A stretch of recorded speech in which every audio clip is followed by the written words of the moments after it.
Ladies and gentlemen, boys and girls, it's time for the first annual Ring Rust Radio Award Show! Starring all of your favorites, except my Chiari.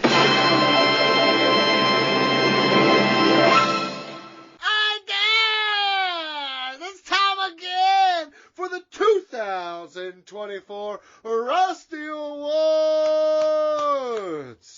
What, BJ? You are the kid. It's already been hit. We came in with it, fool. There's no edits anymore like that. Come on, buddy. We're saving time and energy, motherfucker. BJ, go to the hidden tabs file of our doc. And before I delete it, quick, tell me what year was the first ever Rusty's done? 2012. 2012? Yeah. So this is 12 years of doing this?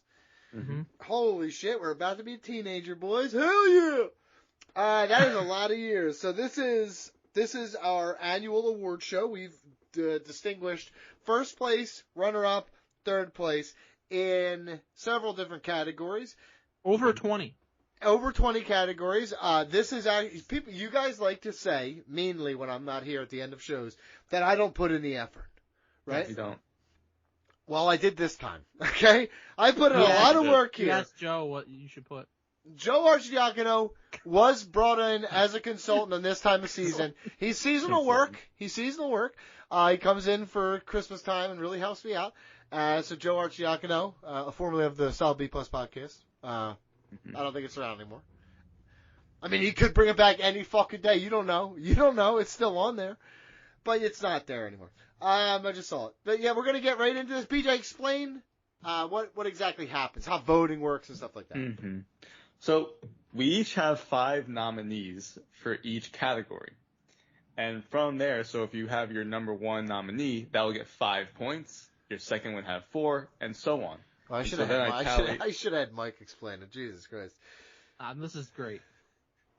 Why was that bad? It was great. You're poop at it. You're just poop at it, dude. You really are, man. I'd like to hear you explain it. Mike? What? It's 5 points. Explain the Rusties. 5 points for first place, 4 for second, 3 for third. That's what our nominees. Yeah, there you go. Is that good enough? Yes, I was saying that. No, it was. All 3 of us had boring. 5 nominees for each category, numbered 1 through 5, and the scoring system was, as was previously mentioned, and whoever has the most points in each category is the winner of the Rusty. See how he does it? Do it like that. I don't know why that was. His is better. His was better. All right, then call him on. What the fuck? Why are you calling? How about I call on him instead of call him on? No, call him on over. Wait, why is my dirt sheet of the year blank? Because you wrote a slur on it. Because every year you write a slur. For no reason. Dirt sheet of the year, Mike. All right, dirt sheet of the year. I love this category. It's every single year I put aside the very best. And BG and I, because we care, we choose. Third place.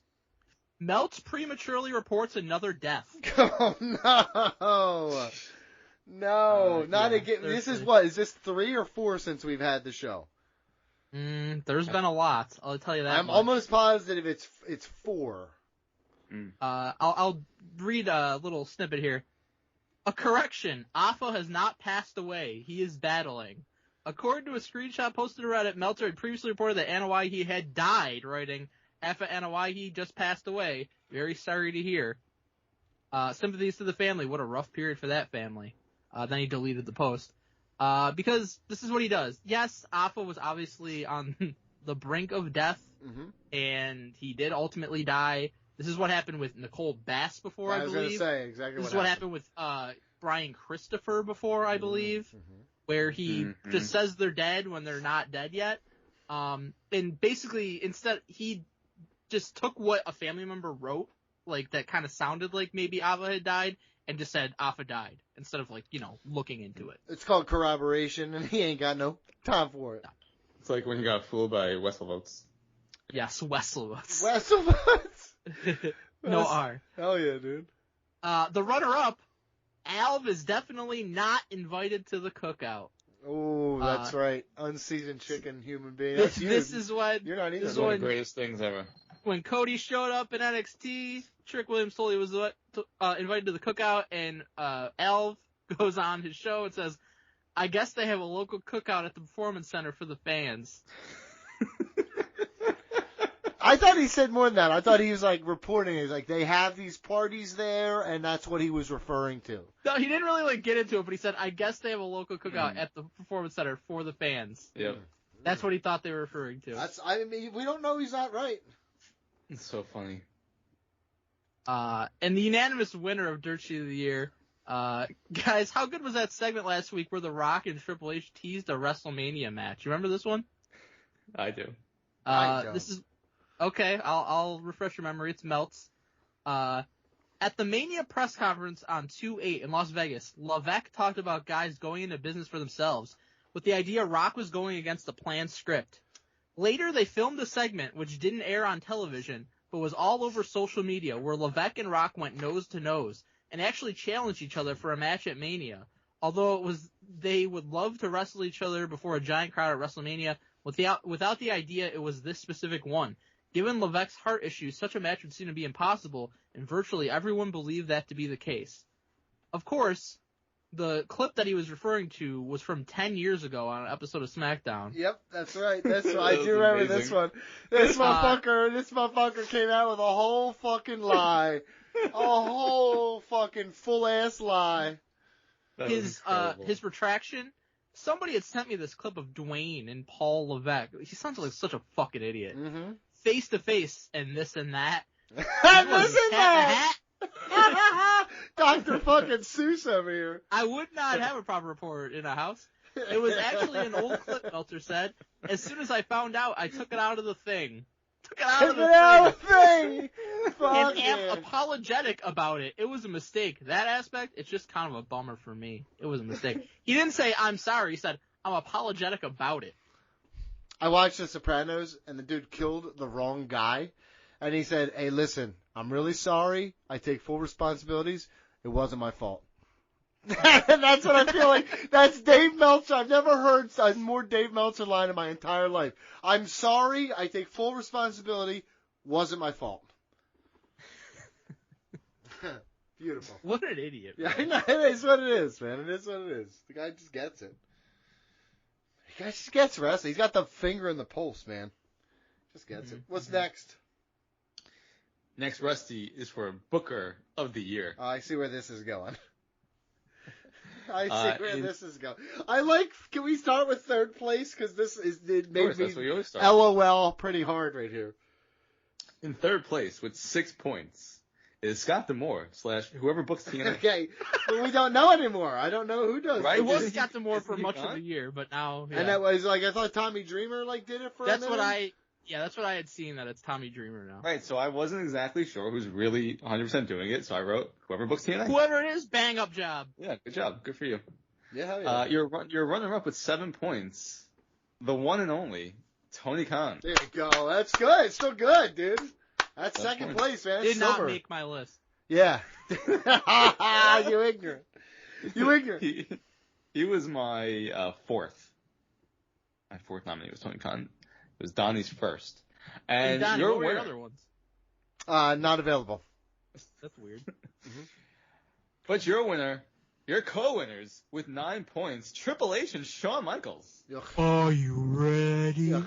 Yeah. DX, baby. Second year in a row, DX co-wins Booker of the Year. Fucking unbelievably ignorant. This is some of the dumbest shit Why? I've ever fucking seen. I in mean, my it's life, very dude. obviously the proper thing to happen. Yeah. It's definitely not. It's definitely not. It It just shows the power of fucking your way to the top and then getting all your friends jobs.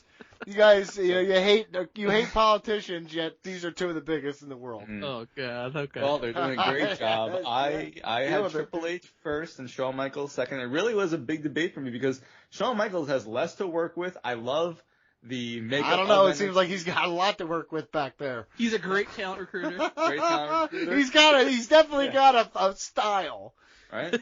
It's only 2 hours that he has to book. I and will he's say doing this: it with- his porn history's, it's not a lot. There's just one category circled amongst the rest. So I really respect what Shawn Michaels does, but Triple H has had a lot of big moments that he oversaw, and so I gave him the nod for that. Yeah, it's definitely not as good as Tone. Does it all by himself, brother. Mm-hmm. Moment of the year. Oh. I had HBK number 1, baby. The greatest wrestler of all time turned into the greatest booker of all time. It's truly incredible to watch. You know, not a lot of people thought it could happen, but I did. Triple H. Triple H a very close second. Third, I gave it to Scott D'Amore / whoever books TNA. Brett Lauderdale at GCW, number 4, better booker than Tony Khan. Brett Lauderdale, dude, you had to Google so hard to find I knew him. Tony Khan, jealous of him. That's why he wouldn't give him Ricky Starks. Number 5, Gato. Huge year for New Japan. Mm-hmm. Chris Jericho showed up in GCW. Yeah. Mm-hmm. There you go. That's fun. I like that kind of shit. And moment of the year. Let's get to some shit we care about here. Number 3, CM Punk owns Jack Perry. Okay? And these all had 5. Hold on, man. This is I see 4 ends here, so there's like 9 moments get 3 places. Okay. CM Punk owns Jack Perry, and Adam Page burns down Swerve's house, and The Rock beats up Cody in the rain. That's your 3rd place finisher. Cody in the rain. The CM Punk shit's stupid. Get out of my face with that. No Jack way, Perry became incredible. a star that day. I know that much. Mm-hmm. The Swerve's house, man, that really was. That was amazing. Totally incredible. That was great. the It's probably moment. the number 6 moment of the year. Well, and The Rock beats up Cody in the rain. That was not as good as the Those Swerve's were house all of our number 1s. Yes. thing. So we all Okay. had that as number 1, and nobody else had the others as anything. Yeah. That's the best. I'm shocked that BG did not have Cody getting beat up in the rain. So I love that moment. It's one of the most memorable moments, but I just kind of gave it the feud through him beating Roman Reigns. And your 2nd place runner-ups, the Wyatt 6 debut and Sting's retirement. Sting's retirement. Retirement. Oh, is that what it says? Retirement. That's okay. That's okay. Look, I like how I like it. The box will go highlighted when it's being edited, and immediately this motherfucker just was like, "Let me just jump in there." I just want to say, actually, if you want to know why, it's because I copied from Donnie's. Hey, that's on you, there dude. it is, Sting retirement. Listen. I will say this. I wrote down Sting's send off. I didn't have to have tricky words like retirement. I wrote that retirement on mine. Retirement. So go fuck yourself. I will say this. I still blame you though, because you need to copy edit me. Don't be stupid. It's crazy to let me loose without an edit. Are you serious, dude? Were you just begging for a fucking lawsuit? And your number 1 winner, Cody beats Roman Reigns for the WWE title after stars interfere. We were there for this. Yeah. Yep. One guy said shit sucked. Shit sucked and walked away. Idiot. I will say this. I had a really nice position on the step. I was with who the fuck was next to me in the seat? I actually think it was fucking Everson was sitting next. Everson was sitting next to me on my right, and I took all the cushions and was sitting real nice. And I said that and left, and I lost my spot, so I didn't get to go back. So there you go. You fucked up. Yeah, I did. You want to say what your picks were? Oh, me? That's how we do it, brother. Yeah. Oh, okay. We go down the line. I think it's sad that you bozo clowns didn't do Mariah May's turn, which was incredible.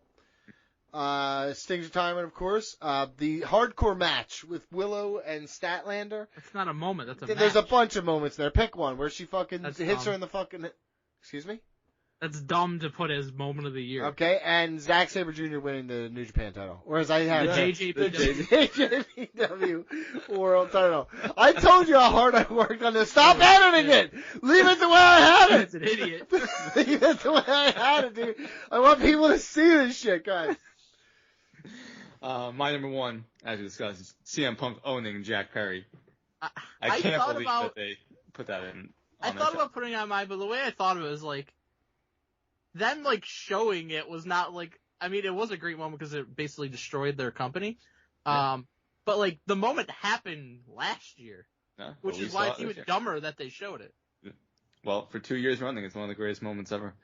My number 2 was Cody Rhodes beating Roman Reigns for the title. We were there. What a moment. Mm-hmm. Even though I was unhappy with the moment, it was a crazy moment. Everyone freaked out. Donnie was thrilled because the show was over.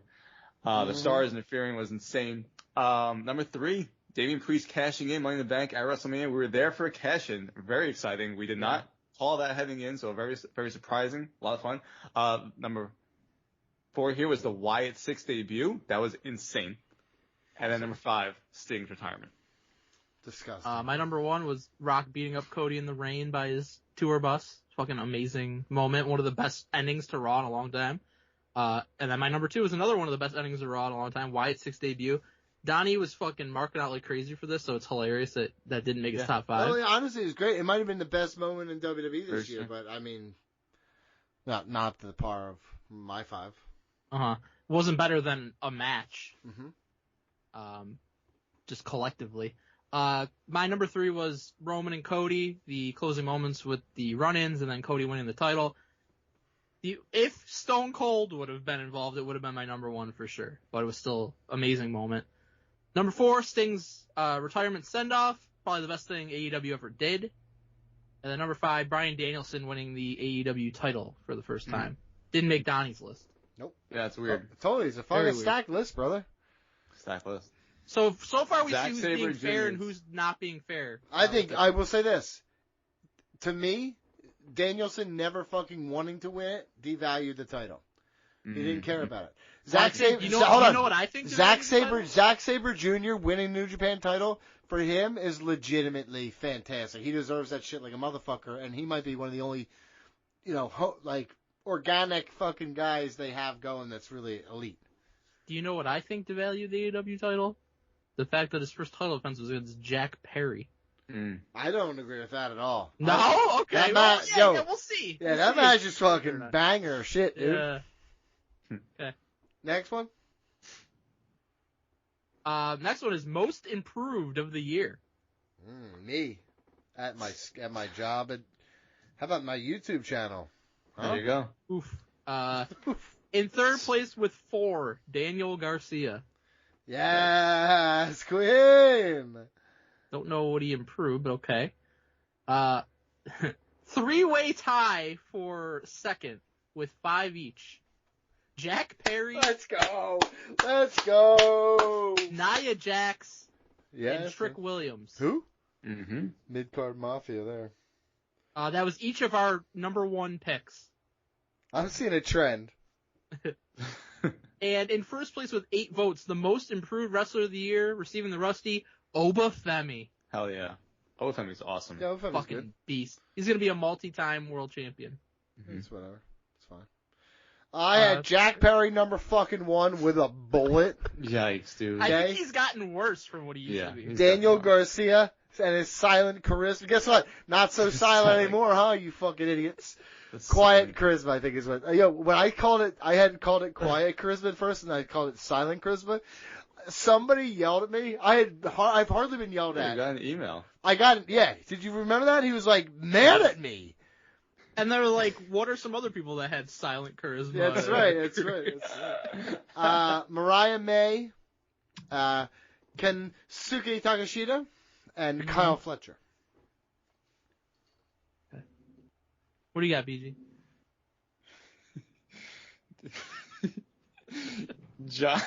Johnny Mundo Dundo sent this in Friday, September 27th. We got this. P.S. Don was the best, despite saying Daniel Garcia has quiet charisma when you said it was secret charisma a month ago. Secret charisma. That's hilarious.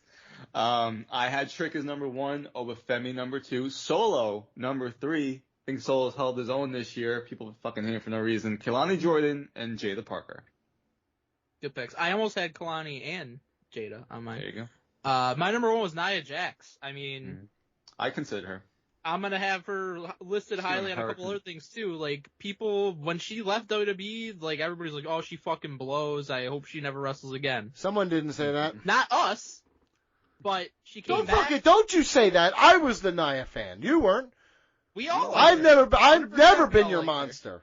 100% we all liked her. But she's also gotten significantly better since she came back, and there's no denying that. Mm-hmm. My number 2, like you, BG, Obafemi. Hell yeah. Dude, literally just started wrestling at the end of 2023, and look where he is now. Probably going to be NXT champion soon. Mm-hmm. Number 3, Fallon Henley. I think she's North American champion. She's been great. Number 4, Sol Ruka. She had better matches than Ricochet has in AEW.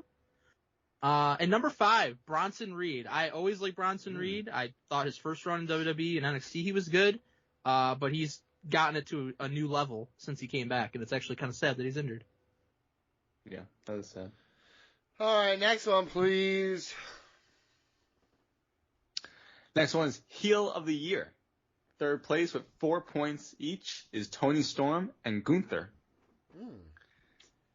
Your runner-up with 5 points is Jack Perry. Let's go! What? Let's go, I baby! honestly didn't even really notice this. He's got Jack Perry number 1 on like fucking 5 things. Damn, dude! Do that shit, chicken. And yet he won nothing. Well, Second I place, think he does dude. win something. He does win something. Second place, brother. But you're first place with 9 points. We have a tie again. It's The Rock and Drew McIntyre. Can't argue with that too much, right? That is. I mean, I would argue that it was Jack Perry over both those guys. Well, sure. you're dumb, so. Yeah, I had Jack Perry, Tony Storm, Athena. Obviously, you guys missed that one. The Young Bucks, and Christian. Young Bucks are fucking awful. The Young Bucks have been awesome. They just haven't Remember been that around as storyline? much. Maybe they're behind. They're atrocious. Remember that storyline you told me was going to be so good? Dude, don't worry. Let me tell you something. They're going to come back, and they're going to be the ones that save Tony Khan. We should have a Rusty best call of the year. Number 1, Mike Chiari saying this storyline's going to be fucking shit. Damn. Nah. I had The Rock number 1, Drew McIntyre number 2, Chad Gable number 3, Gunther number 4, and Christian number 5. I had Drew McIntyre number 1 and The Rock number 2, and it was close for me, but for me it was like Drew McIntyre did this over the course of the entire year, fucking trolling on social media, trolling in his promos, owning Seth, owning CM Punk. I just thought from start to finish he was so damn good. The Rock, shorter period of time, but the final boss character, he knocked it out of the park. My number 3, Roman Reigns. My number 4, Gunther. And number 5, the guy that gets the most heat, even still to this day, Dominic Mysterio. That's true. Oof. I feel like they really haven't done much with him. Yeah, for that's Dookie. many, No, many they need to months. get him away from Liv in the near future. Yeah, she's the problem, right? Get the fuck Agreed. out of here, dude. I agree. Come on. Yeah, fucking idiot, dude. Okay, which one's next here? Babyface of the year. It's you, brother. Babyface of the year. Here we go, guys. In third with 5 points. Consensus, guys. This is consensus. Third place consensus. Will Ospreay. It's just your number 1. There you go. At number 2, runner-up, Cody Rhodes and Trick Williams with 7 votes each. Okay. And babyface of the year, Jey Uso. Overrated Jey Uso. Overrated. I mean, if we look at crowd reaction, I think that's tough to argue with. Right? Yeah. Over like fucking crazy. Yeah, everyone loves Jay. Pops are insane. Entrance is mid-card. crazy. Yeet! Pretty mid-card, dude. The Yeet thing is stupid. It's cool. Everybody likes it. It's not cool. People might like it, but that doesn't make it not stupid. It's still fucking Okay. stupid. So. I kind of agree with that. I got Will Ospreay number 1, babyface. Darby Allin number 2. Mark Briscoe number 3. Orange Cassidy number 4. And BJ. Oh yeah, look at that. Adam Copeland number 5. There you go, man. You I'm come pretty around. sure this dude had Edge most overrated fucking every year he came back. Nah, that's a vendetta against you, pal. Me? Yeah. The underrated, the overrated category has never once been directed towards BJ. My hatred's directed towards you. Yeah, we'll see how it goes. Yeah, well, yeah. Guess what? The same way it always does. I will be railroaded, and I will have my moment in court. We'll see. We'll see. Yeah, we'll see. My baby face of the year, I put down Cody Rhodes number 1. As much as it pains me to say. Hates you to say. Yeah, I hate to say it. I hate this. I hate it. I had to be objective about this, and it's Cody. Number 2 is Jey Uso. Number 3, Trick Williams. Number 4, Bryan Danielson. Surprised Donnie doesn't have him. And number 5, Sami Zayn. He was kind of a monster until Mox turned on him. Yeah. And then he became like the all-time babyface. Yeah, that's stupid. It's a lot of the year he spent. You know what I mean? My number 1 and 2, Jey Uso and Trick Williams, really came down to me with just like crowd reaction. Like these guys, the crowd is so fucking into it every time they make their entrance. They're just insanely over. Number 3, CM Punk. He's always been the good guy. He escaped a toxic situation, came back home, and people just absolutely fucking love to That's see incredible. it. Advocating for workplace violence, right there. You hear Absolutely love CM Punk. I mean, punching Jack Perry, that's a babyface move in my book. Mm-hmm. Oh, Look yeah. at you. That's a piece of shit move in my book. Okay, number 4, Cody Rhodes. Number 5, Bryan Danielson. I agree, it's very weird that Donnie and I have Bryan Danielson. So not only is he not choosing WWE people, he's making weird AEW choices. That is true. Donnie's a weird cat. Yep, strange guy. That's my cat impression, y'all. 20 years of doing fucking professional journalism, nearly. Actually, it's 15 years. But that's Who's your what favorite you get. cartoon cat? Garfield. Garfield. That's just, basic bitch answer. Sorry, yo. They call me a basic bitch, baby, because I'm Garfield through and through. I'm sorry. Best gimmick of the year. A tie for 3rd with 4 points. Hangman, Adam Page, and the Wyatt Six. Yeah, I thought Adam Page was really great this year, especially when he just tears down CM Punk. I mean, that's extra, but it's nice. But the crazy Adam Page has been awesome. So. We've got a tie for 2nd with 6, Roman Reigns and Christian Cage. Oh, Christian hating dads. That's classic. Mm-hmm. If you got a dad that's dead, you might as well just fucking expect Christian Cage in your rearview mirror at some point. He's coming. He's coming, dude. And- And for your mom, too, apparently. He took Nick Wayne's mother. The best gimmick of the year, it's a tie with 10 points, The Rock and Tony Storm. I gotta tell you, I'm disappointed in this. I thought this was a slant. I'll take away all the bullshit. The timeless Tony Storm stuff in AEW was elite. The final boss was elite. Pun intended. Yeah, but he was there so sporadically when timeless Tony Storm, was a big part of why I really did love 2024. Maximized his minutes. So did Tony Storm, dude. Tits out. He was did he the say? Boban Did he once of say? fucking WWE. Did he was just once putting up say- huge per minute numbers? Yeah. Did he once say tits out? Did he once say that? His tits were out and they were looking good. Yeah, but he didn't say it. It went unspoken. He said everybody in Phoenix smokes crack. He did say that. Tony Storm did He threaten. also said, I'm a Rhodes. Tony Storm threatened to kill Mariah May in that fucking mall that time, which was pretty great. Yeah, I can't believe you. Very sad for you. You're very much a bozo. But she did win first. Who are you talking You do the other pick? Timeless Tony Storm. You gotta just tell me. I'll forget. Timeless Tony Storm. Crazy Hangman Adam Page. Christian hating dead dads. The Death Riders, number 4. And Deonna Purrazzo's stable. The Vendetta. Refresh my memory on that one. The Vendetta. It's her and Taya. And they're working up to gather more people. It's been pretty fun. That is not a top 5 stable of the year. Or gimmick of the year. Either or. For you. It's not a top 5. For anyone. For you. For me. Maybe It for is. like the family members of Deonna Purrazzo and Taya, I guess. Hey, listen. George Cruz. Yeah. A lot of respect. Go ahead. Okay. My number 1 was The Rock, the final boss. Incredible gimmick. Tony Storm was number 2. Then Christian. Then Roman Reigns. And then the Wyatt Six. My number 1, the final boss. Unexpected heel turn, but it was fucking awesome. Loved it.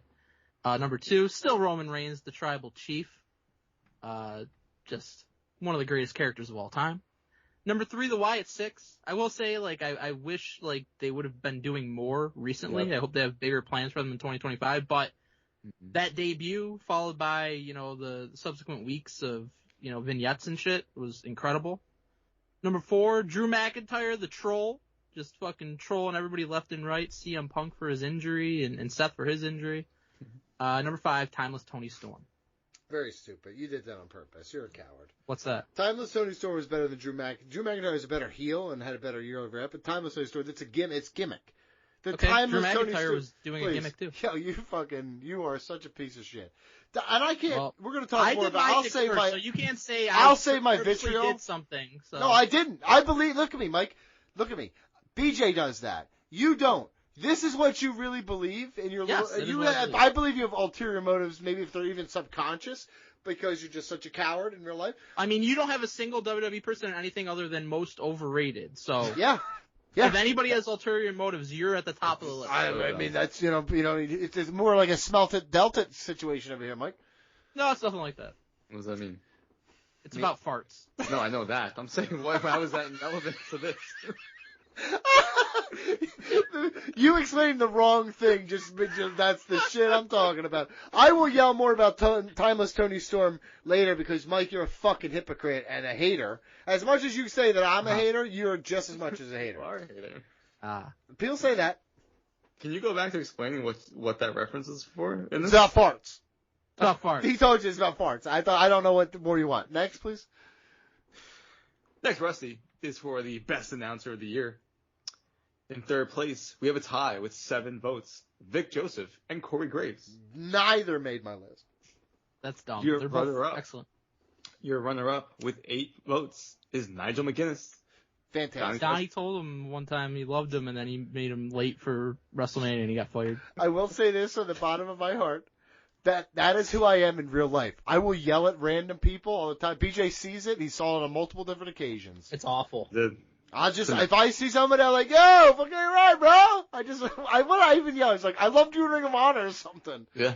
I forget where I was, but like somewhat recently, I saw some dude in a Bullet Club shirt at a store, and do you know what I did? No. Walked as far away as possible. from this man. I would have walked up with the too sweet thing and too sweeted him. You did at the airport. I know I did. I'm a monster. And your winner with 9 votes is Wade Barrett. Ugh. Can't argue with that. Didn't make my list. Wade Sorry, Barrett's guys. so good, man. Yeah. I think there's something He's about a being knockoff Nigel McGuinness. There's something about being British and being a good announcer. It's the way they talk. Because here in Exactly. America, we've let our speech go to shit because of pop culture. So, but That Philly accent. in England, someone called me hoagie mouth. Someone said I had Oh, hoagie, that sounds disgusting. hoagie You mouth. saying that. Yo, you got hoagie mouth. Ugh. That's gross. Ugh. Carrot, Acme. Yeah, I don't even know what I was saying. I'm just now making fun of my way I talk. English This is, are more proper. this is yeah. You're your top airing 5. weeks later, BG, but the Yanks got Cody I Bellinger. know. It's crazy. Great. For nothing. Wait, what happened? Yanks got Cody Bellinger for nothing. Well, Cody Bellinger's fucking washed. That's why. Okay, he's had 2 pretty good years in a Cool, row. cool. Is they gonna make up for the loss of Juan Soto, dude? No, not just him alone. That's upsetting. They need a couple more. He's in my division for 16 years. Have fun with Hi. that. Hello. Yo, I now have the Mets and the healthy again Braves, and the Phillies are like, you know what? We should get Jordan Romano. I'm like, cool. You're up. You should get on with your top 5 of best announcer. Top 5 announcers. Nigel McGuinness, Excalibur, Tony Schiavone, Ian Riccaboni, and Daddy Magic. Okay, can I be honest with you? If you would. Ian Riccaboni, he's solid. He always Yeah. has been. Excalibur, I love not him. good, but not like overly I love- offensive. If you Shivani is legitimately one of the worst announcers in the game. Probably is the worst. I agree. He adds nothing to the broadcast. You are such a fucking piece Daddy of shit. Magic, like that dude. How is he an announcer? He just will randomly yell some fucking thing every once in a while. He's terrible. I fucking love him. I fucking love what he does. Mm. He's fucking fun as shit on there. Shit. If I had, Wow. can I tell you something? Can I make one addendum? No. No, but go ahead. Because it's already Take done. Daddy Magic off there because it impacts nothing, Yeah. and I'll give a WWE guy a nod. Michael Cole. Michael Cole. There you go. Okay. I was the Got only it. one who supported Michael Cole for years. You know that. Sure. Now everybody looks back on him as a hero. He was a chode No, for he's years. horrible. Still, he's not great. Okay. You know, it was great. Vic Joseph, my number 1. I Wow. really enjoy what he does in NXT. Not an easy job that he has, and he crushes it every week. Wade Barrett, number 2. Then Corey Graves. Number 4 is Nigel McGuinness. And number 5 is Pat McAfee. Ugh. My number 1, Wade Barrett, just consistently excellent every time. Number 2, Corey Graves. I feel like I'm probably fucking AEW virgins. They try to act like he's not a good announcer. He's been excellent since day one. He still is to AEW this day. virgins? I would argue that anyone watching wrestling's kind of AEW incels. Number 3, Pat McAfee. He's polarizing, but the energy he brings, nobody else does that. And he doesn't just yell shit like Daddy Magic. Pussy. Number 4, Vic Joseph. I do agree with BG. He's excellent. And number 5, Nigel McGuinness. Well, I'm to vindicate it, you're just giving me a couple token 5th placers. That's fun. I'm doing what I think is true. Yeah, cool. I'm being true to myself. Next, please. Is it on me? you, buddy. Oh. Yeah. Weekly show of the year, rightfully so, down here in 3rd place. Can barely see them. Raw and SmackDown. Boo. In 2nd place, rightly so, better than both Raw and SmackDown, Dynamite! And unjustifiably in 1st place with 10 votes, NXT, which is absolute mid-card mafia shit over here. This is poop. I had Dynamite 1st, Rampage 2nd, What? Collision 3rd, Impact 4th, Ring of Honor 5th. You've never watched Ring of Honor. Yeah, how many episodes? I'm an Honor Club guy. Bullshit. I have the shirt. that says Honor You Club were just guy. yelling about fucking cable TV and shit like that. Yeah, because Netflix isn't worth it. Honor Club is. Honor Club. Yo, let me tell you something. Do you even know? Hold on, real quick. Do you know that Athena's current championship reign right now is the longest championship reign in Ring of Honor history? Wow. Longer than Samoa Joe's. Yeah, nobody has seen it. I have. So you haven't. Fuck you, you liar. How is Rampage better than Collision? They both suck. I prefer Friday wrestling. You all watch it on So Monday. the day of the week, but SmackDown. Not Day of the week. Day of the week. There's Sunday and there's Monday. This is how we're teaching the kids. Go ahead. My number 1 is NXT. I really appreciate the variety of the show. I think Shawn Michaels has a lot of creative things on there, different from Raw and SmackDown Just and say other butts. shows. Just say what you want. Just say butts. That's a plus. That don't hurt. Don't hurt. Then I have Raw, then SmackDown, then Dynamite, and then Collision. All right. My number 1 is also NXT. People shat on WWE when they reverse course with NXT. 'Cause it Ultimately sucked. ended up being the best possible move they could have made. They're building stars from the ground up, and they're making a compelling product around it. Number 2, SmackDown. Number 3, Raw. Number 4, Impact. And number 4, Dynamite. You know what? I shouldn't even throw in Dynamite a bone to get it into 2nd place. Because I that's should've what left you it off. did. Yeah, that's Wow. what you. No, but I thought you just said you wouldn't Yeah, change your that was stuff. it. You put it on there. But ahead at of least time. I was fair. At least I was fair. Again, a token 5th placer, BJ. You're seeing it here. This is how he gets away. Hold on. Got you undeserved 2nd place. Here's the deal, BJ. This is what he does. It just came back to bite him. He'll never do this again. Here's the problem. This is how he gets away with saying, "See, I put AEW on the list. He didn't even put Is WWE it on not more his." fair to It's do 'cause- that than you leaving off WWE completely on everything? Like, there's not a. This is my opinion, hell Mike. that you didn't think NXT, Mike. Raw, or SmackDown were top 5 weekly wrestling shows.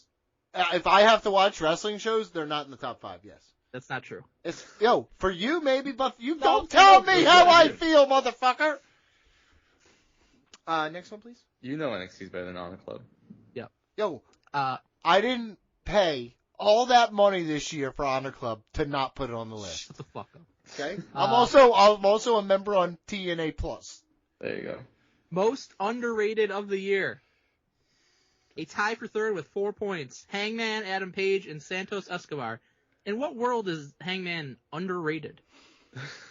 People say he sucks. People like 'Cause CM Punk CM fans. Punk doesn't like him. People say like Okay, CM Punk CM fans Punk and said he shit. sucks. CM Punk fans don't like him, and WWE fans are like, yeah, whatever, blah, blah, blah. And they're wrong. They're wrong. And he's great. And honestly, real quick though, I really mean this. I am going to work out something for 2025 with George to where I want to start doing lucha. I miss it. I've missed it for too long. We need to find a way to. We have no way to watch it. That's the problem. We're gonna find a way. We're gonna do some legwork here. Well, unless you want to pay hundreds of dollars.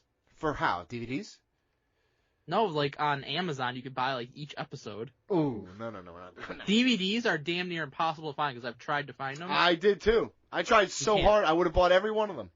I know. We should do Wrestling Society X. I have the DVD set of that. I do too. I have the whole entire fucking series on DVD. It's only like one season, so. It is. It was literally one season. Yeah, and honestly, I remember watching that live. Yeah, I did. Fun. Oh, I watched. I didn't watch it live, but I watched the DVD set and thought it was fucking cool. I watched it It's live, very fun. and then I used a VCR to tape them. Because that was like, I wasn't old enough to do it the way my uncle was doing it. So that was what I was doing. Like, I was trying to be my uncle, and Wrestling Society X was my Raw and I really feel like it was the precursor to Lucha in a lot of ways, just the atmosphere of it. It was the precursor to a lot of different things, because it really became such a fun aspect of it was so different and really fun. Let's do that. Let's do that. You can get that DVD, BJ. Was XPW still around? I have no idea. I don't know. Okay. Runner up for most underrated of the year with 5 points, 3-way tie, Jack Perry, Obafemi, and Solo Sikoa. Is that all our first places again? No. Oh, okay. So just a little. Okay. So Jack Perry was your number one. Yeah. Hell yes, he is. You're an idiot. Because he is. You guys, there's been nothing but shat talked on this man, and he has risen like a fucking phoenix from that Phoenix. shat, like a shat phoenix. In first place with 7, winning the Rusty for most underrated of the year, Nia Jax. Good for her. Congratulations. Yep, well deserved. Remember that one picture? No. Oh, that picture, yeah. RESPCT. Let's go. Jack Perry, number 1, and page number 2, obviously. Mariah May, number 3. Daniel Garcia, number 4. Kyle Fletcher, number 5. Yeah. I really do like Kyle Fletcher. I like him a lot. It's pretty good. I don't think he's underrated. No. I do. I don't think anybody. I think he's rated pretty properly. He's shooting with his little offspring. Fuck up, dude. Okay. My number 1, Obafemi. Number 2, Solo Sikoa. Number 3, Xavier Woods. Never gets the respect he deserves. Number 4, Nia Jax. And number 5, can't believe you guys left him off, C.W. Anderson. Best super kick in the game. He was putting in work. He was the only That was a hell one. of a match. He was the only one putting in work, if I'm honest, He dude. was looking for a contract. He was definitely trying to get rediscovered. I think He that's wanted been Tony to. that's been Yeah, his you know shtick since fucking like when he first Get debuted. discovered. He's just like, I gotta work harder than everybody else, and I'll get here. I'll do it. He's right too. He's been around and forever. He got nominated. My number 1, Nia Jax.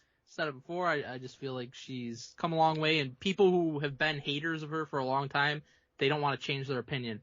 Same thing happened with Roman Reigns for a long time. Same thing happened with The Miz. I'm on the right side of history with these things. How many usually. beers for Nia? Not 0. 0. I mean, are you asking how many she has to have? I was gonna say as many as she needs is the answer, Exactly, brother. Number 2, Santos Escobar. This is more of a case of I just think he should be used better and showcased to the best. That's of what his this ability. is too. This is definitely a place to air your grievances too. This is Festivus for the rest of us. I'm pretty sure I have Santos Escobar on this most underrated like every year because he's fucking incredible. He can talk. He's a handsome man. He can work.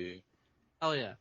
Number 3, Creed Brothers. These guys need to be top guys in the tag team division this year. Number 4, Ludwig Kaiser. Kind of in the shadow of Gunther, but he gets the job done when he's called upon. And number 5, Solo Sikoa. Yeah, he's in these major feuds and matches and stuff, but people do like to chat on him, like Jack Perry, but this guy's actually good, Just like not Jack Perry. No. Stars. Okay. That's good. Good stuff. Next one. Here's the main event. This is what we all came here for. I will say this, of all the categories in the world, this one has the most vitriol. This is what we all come. Not match of the fucking year. Not pay. It's most overrated of the year. Let's go. Donald Wood. Which vendettas really are going to be fucked up, put bud. on the map? Really fucked up. You said that. In third place with 4 votes is Cody Rhodes. I honestly had him second. That's what I gave him 4. I'm really stunned neither of you put Cody Rhodes on this. There's just other agendas. Yeah, there's other agendas. That's true. And Okay. Cody did earn respect with the Hell in a Cell, so he's been taken off. That was 2023. That was 2022. 2022. They Literally. carried over. Your runner-up, tied with 5 votes, is CM Punk and Will Ospreay. Huh, that's crazy. Huh. Who had those guys? And you're a winner. This is just all agendas. People are at home are like, overrated. CM Punk. This is my favorite Will Ospreay and winner CM Punk. for most overrated of all time. We have a tie with 6 votes. Okay.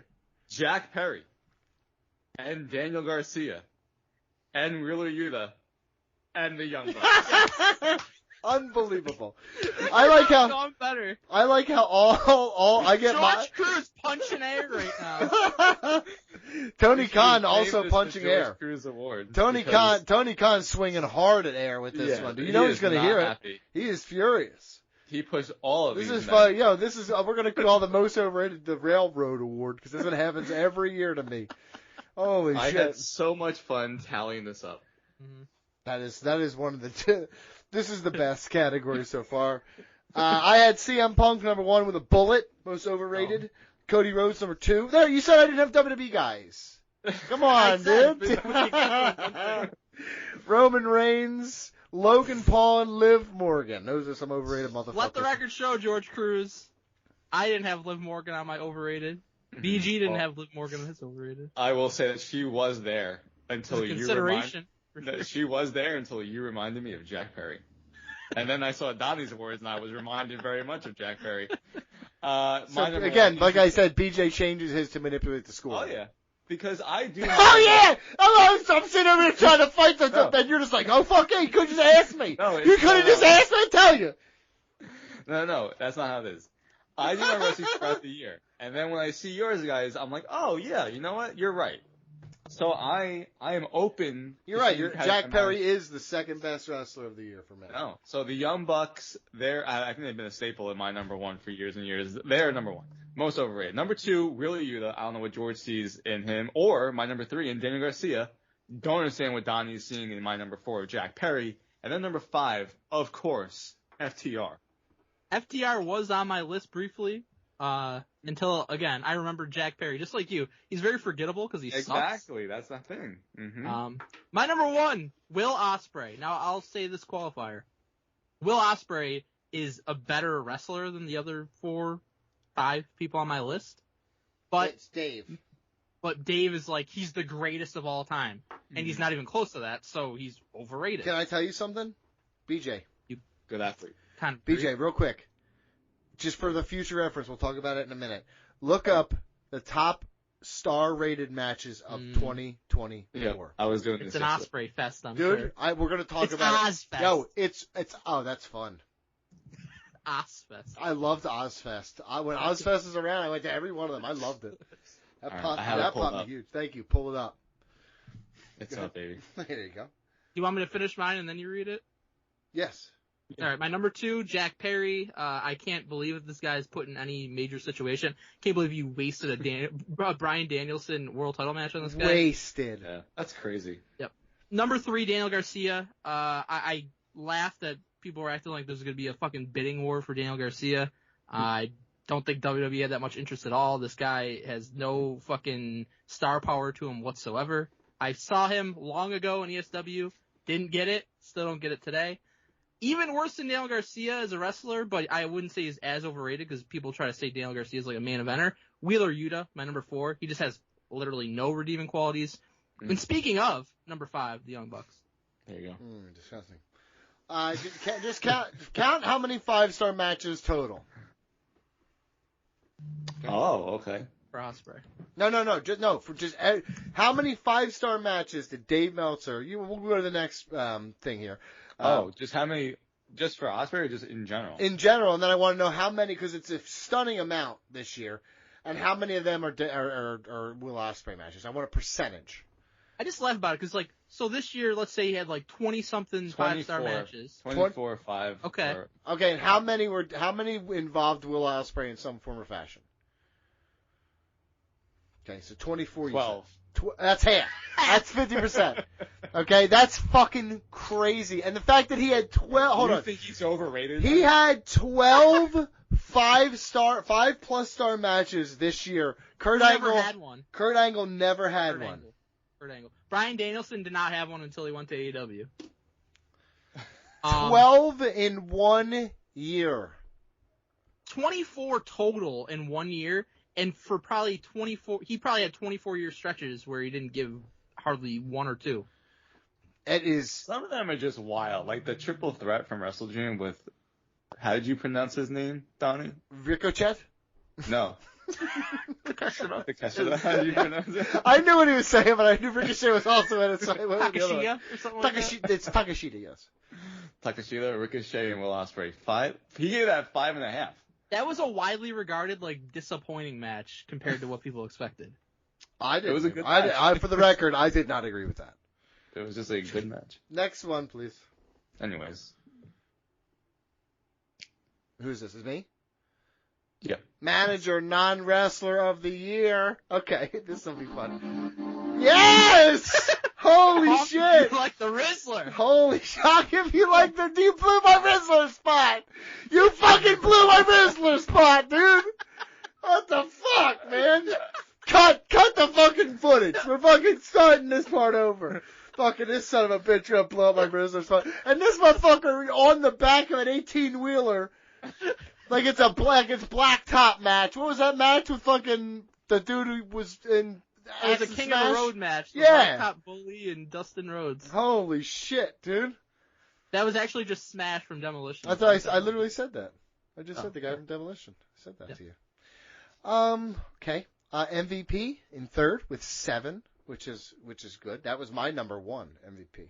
Number 1. Nick Aldis, number 2 with 8 votes, and Paul Heyman, number 1 with 10 votes. 10, wow. I mean, I had him first. I think BG had him first. I think one of the biggest ECW fans of all time from Philadelphia would have him somewhere on their list, right? They would have. Surely they'd have him above the Rizzler, right?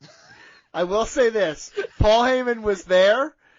Joe Arcidiacono reminded me of the Rizzler being there, and he's like the fucking Rizzler. Joe Arcidiacono is one of the fucking worst biased people in the world, but don't put this on him. You wanted the Rizzler on. MVP is all him. Wasn't me at all. MVP number 1. Stokely Hathaway number 2. Don Callis number 3. Prince Nana number 4. And the Rizzler at number 5. Stupid.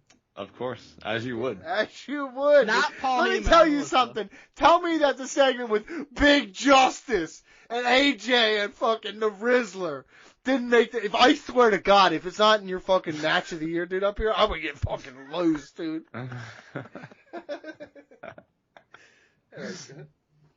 My number 1 is Paul Heyman, of course. Staple there. You never even remove him.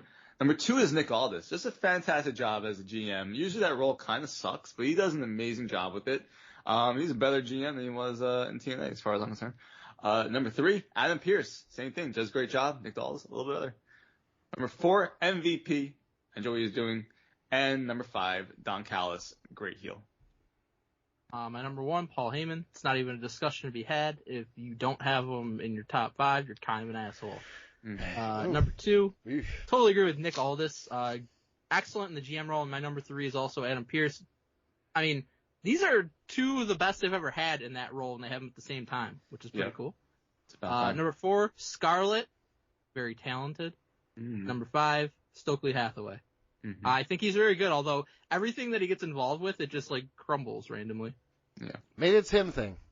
Maybe. Maybe it's him thing. But I think he's entertaining.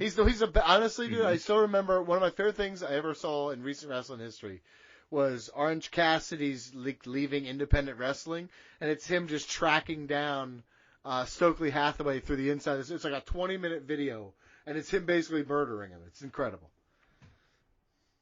That's all. Next. Is it me? Yep. Yeah, That's this is really, on interviews. BJ, really, maybe definitely don't put our names over next to the promotion. That's on interviews. Christ, dude. We've got a 3-way tie for third with 5 points. MJF, Roman Reigns, and Paul Heyman. Oh, that's fucking. I'd stupid. watch that segment. That's fucking stupid. Yeah, in AEW, because MJF ain't leaving, dude. You see his tattoo? I sure did. Line work was atrocious. He was shaking. It was hurts back there. All right. In second with 6 points, CM Punk. Hell yeah. And at first with 10, it's the final boss. It's the most electrifying man in all of entertainment. It's The Rock. Hell yeah. Okay. He was incredible. This was pissing me off, like, genuinely here for a minute. So does that mean Toni Storm made neither of your lists? For best on interviews? Yeah. All her interview segments were fantastic. Every bit of building towards a Mariah May fucking story was done in promos. So I'll be honest with you, Donnie. She was on my list, and she got removed for Roman Reigns. I mean, here's the thing. Toni had a great year in terms of character work and stuff. She's not a better mic worker than the 5 people that I have on my list. Let me tell you something. Maybe before this year, I would have been like, yeah, great. She was elite this year. Her every promo that she cut this year built to something, meant something, had fervor. I fucking watched every one with intentions. Are you kidding me? Well, the reason why the Mariah May storyline was the best storyline in AEW and one of the best storylines in fucking wrestling is because of her promo ability. And the fact that neither of you have her on the list is an indoctrination of who you are as people. How about who's have her from your list? We're not talking about that, Mike. We're talking about leaving Toni. You want to have a fucking conversation with somebody I left off? That's fine. But I'm talking Toni Storm right now, and you fucking missed. And you fucking missed. I have her in very high for best gimmick, and I felt it was more gimmick than what she was doing in the interviews because some things were just outlandish for the sake of being outlandish, and I went with a little bit more of the serious approach in the interviews. Get the fuck out of my face, you idiot. You fucking idiot. What's your dumbass picks? Oh, sorry, man. MJF, Toni Storm, Jon Moxley, Jack Perry, and Christian. Jack Perry, anywhere near that fucking list, Jack is Perry, disgusting. Paul Heyman. He's one of the worst mic workers. Yo, that's not even a discussion. Obviously it is. I got him fourth, dummy. Can I ask you a legit question then, Donnie? Please shoot on me, Cowboy. Shoot on me. This is legit. Okay. How is he ahead of Christian? Because I think Jack Perry surprised me so much because listen, again, it surprised you how big I look at Jack Perry and his promo abilities like I look at Sami Zayn's. Because Jack Perry didn't talk, as Jungle Boy, didn't really do a lot of talking. And then, so I didn't know what to judge him. And then now that he does the talking, you're like, man, born to do this shit. Born to do it. Better than Christian. I think he's better. I think he's better than Sami Zayn this year. I didn't ask about that. I asked about Christian. Yeah, I think he's better. He's been around. I'll say this, he's had more promos than Christian. That's the difference. Jack Perry's like that Shaq meme where he's like, you tricked me. I knew you was ass, but my God, do you stink. That's Jack Perry. Yeah. Yep. Well, I got The Rock, number 1. Number 2 is Paul Heyman. 3, CM Punk. 4, Drew McIntyre. And 5, Roman Reigns. Yep. I've got the same people in a different order, but I do have The Rock number 1 as well. Oh, wow. Echo Chamber. That's fun. Over the course of a few months, just most compelling segments every single week in pro wrestling. Number 2, Roman Reigns. Number 3, CM Punk. So good to see him back home. Number 4, Drew McIntyre.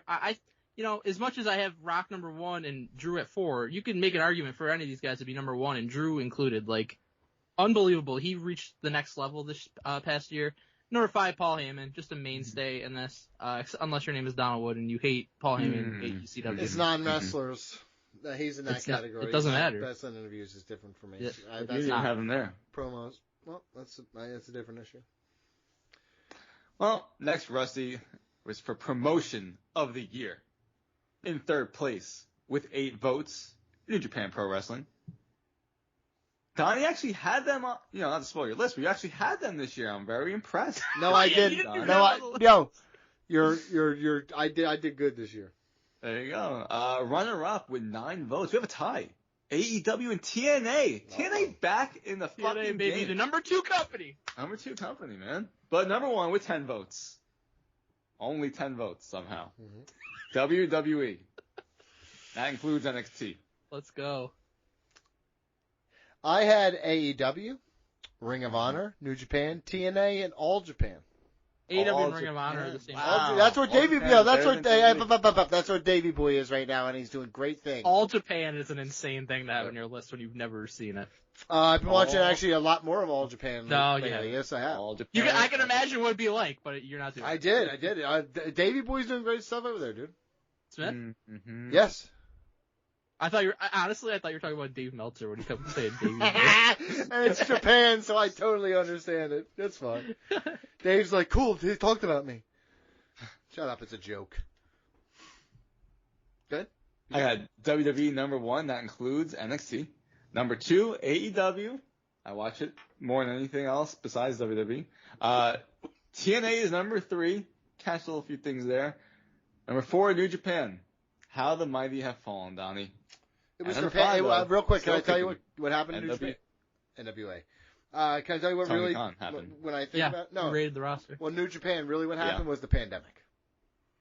Yeah. Because That didn't help. They were so dependent on foreign talent at that time, and then when the borders shut down, in Japan it was like another year beyond the United States reopening. So it was just fucking 2 years of like it's only domestic product and there's no international. Apparently in Japan it's still doing really really well because like it's a lot more like it's more nationalistic now. But the appeal of you're right. It's AEW. Nobody wanted to go back when the pandemic opened up because there's money here. They had 5 or 6 of their top stars taken, which is like that's gonna cripple any company. Mm-hmm. Yep. And number 5, NWA.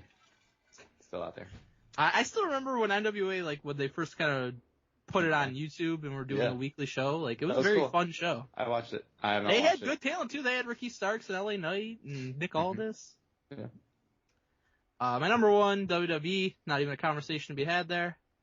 Number 2, TNA, comeback year. Getting that working relationship with WWE, good for them. Very smart. Number 3, New Japan. Number 4, GCW, better than AEW. No matter what, Tony's trying to hold them down, but they're going strong. They had a show at the Mall of America, very cool. That was cool. And number 5 for the 12th year in a row, ESW. Are they still around? They're still around. The Good for premier wrestling company in Western New York. That's awesome. Good for them. Is that their tagline for real or no? That's what I'm calling it. I was gonna say that's a legit solid tagline. I'd be like, fuck yeah, dude, because it's region should hire me specific. to It's do dude. I hope you work for hot dogs. Handshake and a hot dog, brother. Yep. Next one is what? Feud of the year. Show of the year. Show of the year. Because I just looked at Feud of the Year and there's a shit ton of words in first place. I cannot fucking believe it. Don't worry, I'll handle that one. Thank you, sir. Show of the Year. In third place with 6 votes, Revolution. Yes. Revolution is mystery. Runner-up is Royal Rumble and SummerSlam. And your winner with 10 votes, WrestleMania 40. We were there. Oh yeah, we were there. Don't remind me of some dumb shit. Someone was there for half of it. I was there for the whole bit. I just didn't get to see half of it. Okay? There's a difference, motherfucker. I stood in the parking lot. I drank beers. I had Revolution, number fucking 1, with a bullet. All In, number 2. Dynasty, number 3. Forbidden Door, number 4. And Wrestle Dream, number 5. No WrestleMania? I was there, brother. I can tell you firsthand, it sucked. No, it didn't. Listen, I gotta tell you from the bottom of my heart. One of the best times of my entire life hanging with the people and the community that Ring Rust Radio have brought together. It was a dream come true in a lot of ways to get to see a WrestleMania in Philadelphia. It was an incredible moment, incredible night. Action sucked, shit sucked, but all the other stuff around it, great. Parking lot was awesome. All right. Good parking lot. Great parking lot. Hell of a lot. Hell of a lot. Hell of a lot. Actually, the lot sucked. Why? The lot was great. The party was, everything's right there. The lot was right there. Getting out sucks, but I didn't get to experience any of the party the second day. Yeah, because you were crying over at the fucking ticket agency, dude. Yeah, it sucked. I told you I was gonna give you my ticket. You could have just been chill, and I would have handled. No, that didn't come up until way later. And then I gave you my ticket and saved you, and you hugged me, and you said, "Thanks, Dad." Dad." And then you had another ticket bought for you. No, I went and bought my own ticket, and then I was reimbursed by Everson because he's a good man. He's a good man. He is. Anything else? Yeah, show of the year. Oh, my number 1 was WrestleMania 40. We were there. Ugh. Fucking awesome. Number 2, Royal Rumble. Very fun show. Number 3, SummerSlam. Great show. Roman Reigns came back. That was very fun. Yeah. Number 4, NXT Stand Deliver. We were there. That show was so much better than I anticipated it would be. Where was I? Hold on, where was I? You didn't want to come with us. I was tripping on mushrooms and watching Kaiju Big Battle. There you go. And number 5, All In. Ricochet's debut, and Jeff Ospreay, fucking Danielson, his win. Like, come on. It feels like so long ago. When you look back at the year now, you're like, damn, that was this year. It really is. Some of the stuff I'm like, this happened in 2024. Yeah. Literally, just talking about the Kaiju Big Battle, I was like, damn, dude, that was a WrestleMania weekend. I fucking hadn't thought about it in a while. They still don't have that event on DVD. Unbelievable. Damn. We bought it so quick. So quick. My number 1, WrestleMania 40. I would say it's one of the best WrestleManias of all time, top to bottom. We were there for it. Number 2, SummerSlam. Number 3, Royal Rumble. 2 really good Rumble matches. They've been a lot better ever since that one year where Shane McMahon booked it or whatever. Number 4, Stand and Deliver. We were there, BG, and that was awesome. Like, going to NXT, like, I've never had a bad experience going to an NXT show. Yeah. Number 5, Revolution. Really on the strength of the Sting match and Farewell. Like, I said it before, that's one of the greatest things that AEW ever did. Mm-hmm.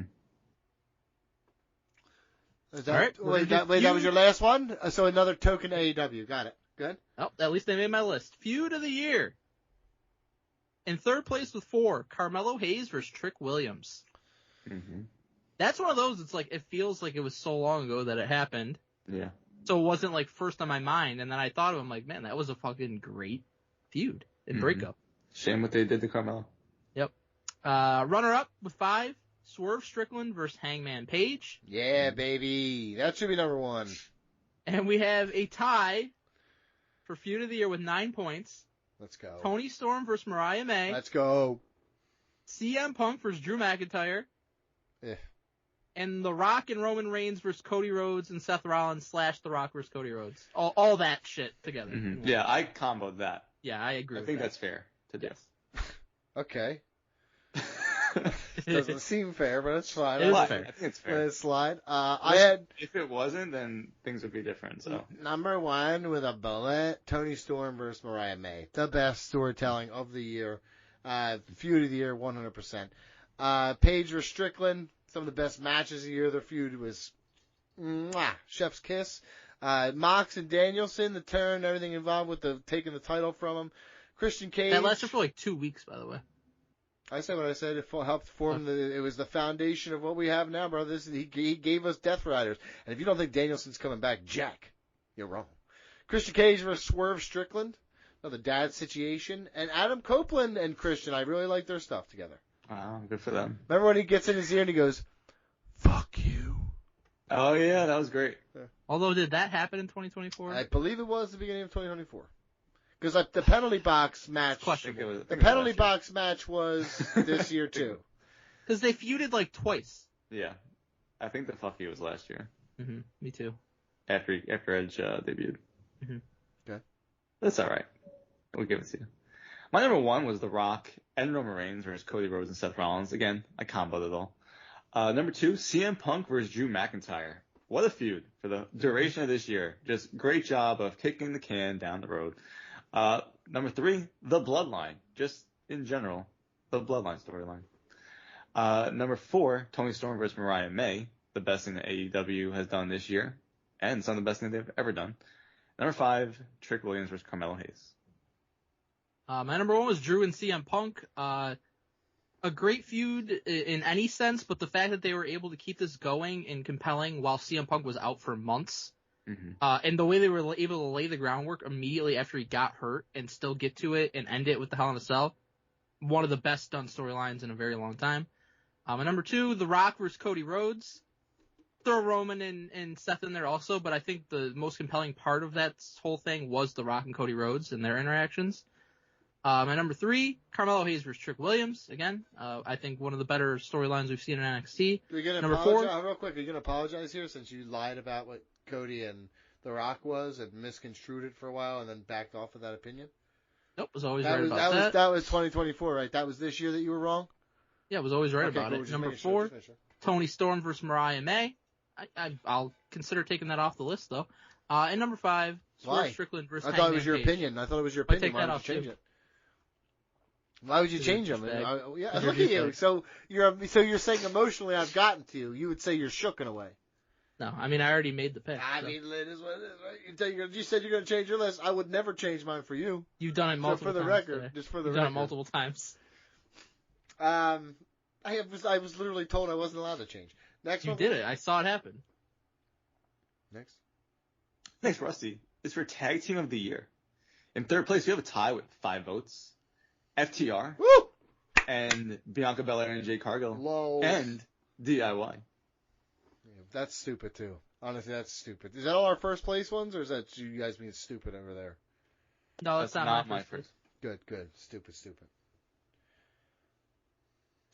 Your runner-up with 7 votes, Sting and Darby Allin. There you go. Now we're talking. But your winner with 10 votes, Nathan Frazier and Axiom. Who?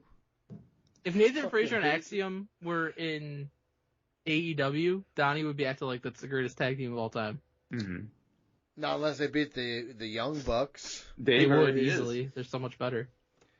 I had FTR number 1. Did they fucking do anything? Sting and No. Darby Allin number 2. The Young Bucks number 3. Tetsuya Naito and Hiromu Takahashi fucking won tag league. Idiots. Mm. And Private Party. Mm. Better than the Young Bucks.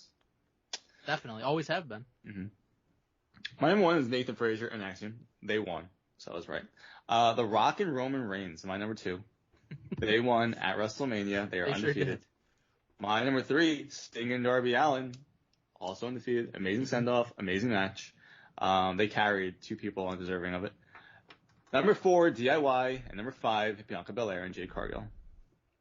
My number 1's Nathan Frazier and Axiom. I think, I will say, for overall and all of pro wrestling, it was a weak year for tag team wrestling. I couldn't even think of many tag teams, to be honest.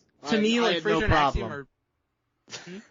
I had no problem thinking of tag Okay. teams. Frazier and Axiom were so far and away the best tag team that I saw this year. Just you can count on their matches are going to be great every time they have a match, and they have a fun dynamic too. My number 2, Bianca and Jade Cargill, dominant team, absolutely love them. Oof. Although I think there's going to be a little trouble in paradise when Jade returns. Number 3, DIY. It was cool to see them on the main roster together, and now Terrible year overall. It just very intrigued by their heel turn. Number 4, Motor City Machine Guns, already stars in WWE, came to the big leagues, said, I don't want to go to the minor leagues. Fuck you, AEW. Very good of them. And in 5th place, the Hardys, doing their thing in TNA. So no Sting and After Darby getting Allin? wasted in AEW. No Sting and Darby Allin. They had like 2 matches in the year. One of which is one of the most important matches of the entire year. Oh, yeah, it was an awesome match, but that's not enough to be on my list. Next, please. Is it me? Yeah. Yeah. You gotta tell me. Women's Wrestler of the Year. In 3rd place with 7 votes. Mercedes Moné. CEO. Yikes. In 2nd place with 8 votes. Rhea Ripley. And first with 9 votes, Toni Storm. There we go. There you go, Don. There you go. Fucking An respect. AEW person wants something other than most overrated. Well, honestly, this storyline should have gotten more love to this point. You guys are totally wrong. She was, All I keep doing is hearing about it. What are you talking about? She was in a few of the year in the winner. yeah, only because of me. What do you mean? Because of me too. Toni Storm, number I 1. had it on Feud. Because of all of us. Yeah, what are you talking Yeah. I had Toni Storm, number 1. Athena, number 2. Mariah May, number 3. Mercedes Moné, number 4. And Willow Nightingale, number 5. I had Rhea Ripley number 1. Toni Storm number 2. Roxanne Perez number 3. Becky Lynch number 4. And Mariah May number 5. Becky Lynch. Really? Yep. Yep. Okay.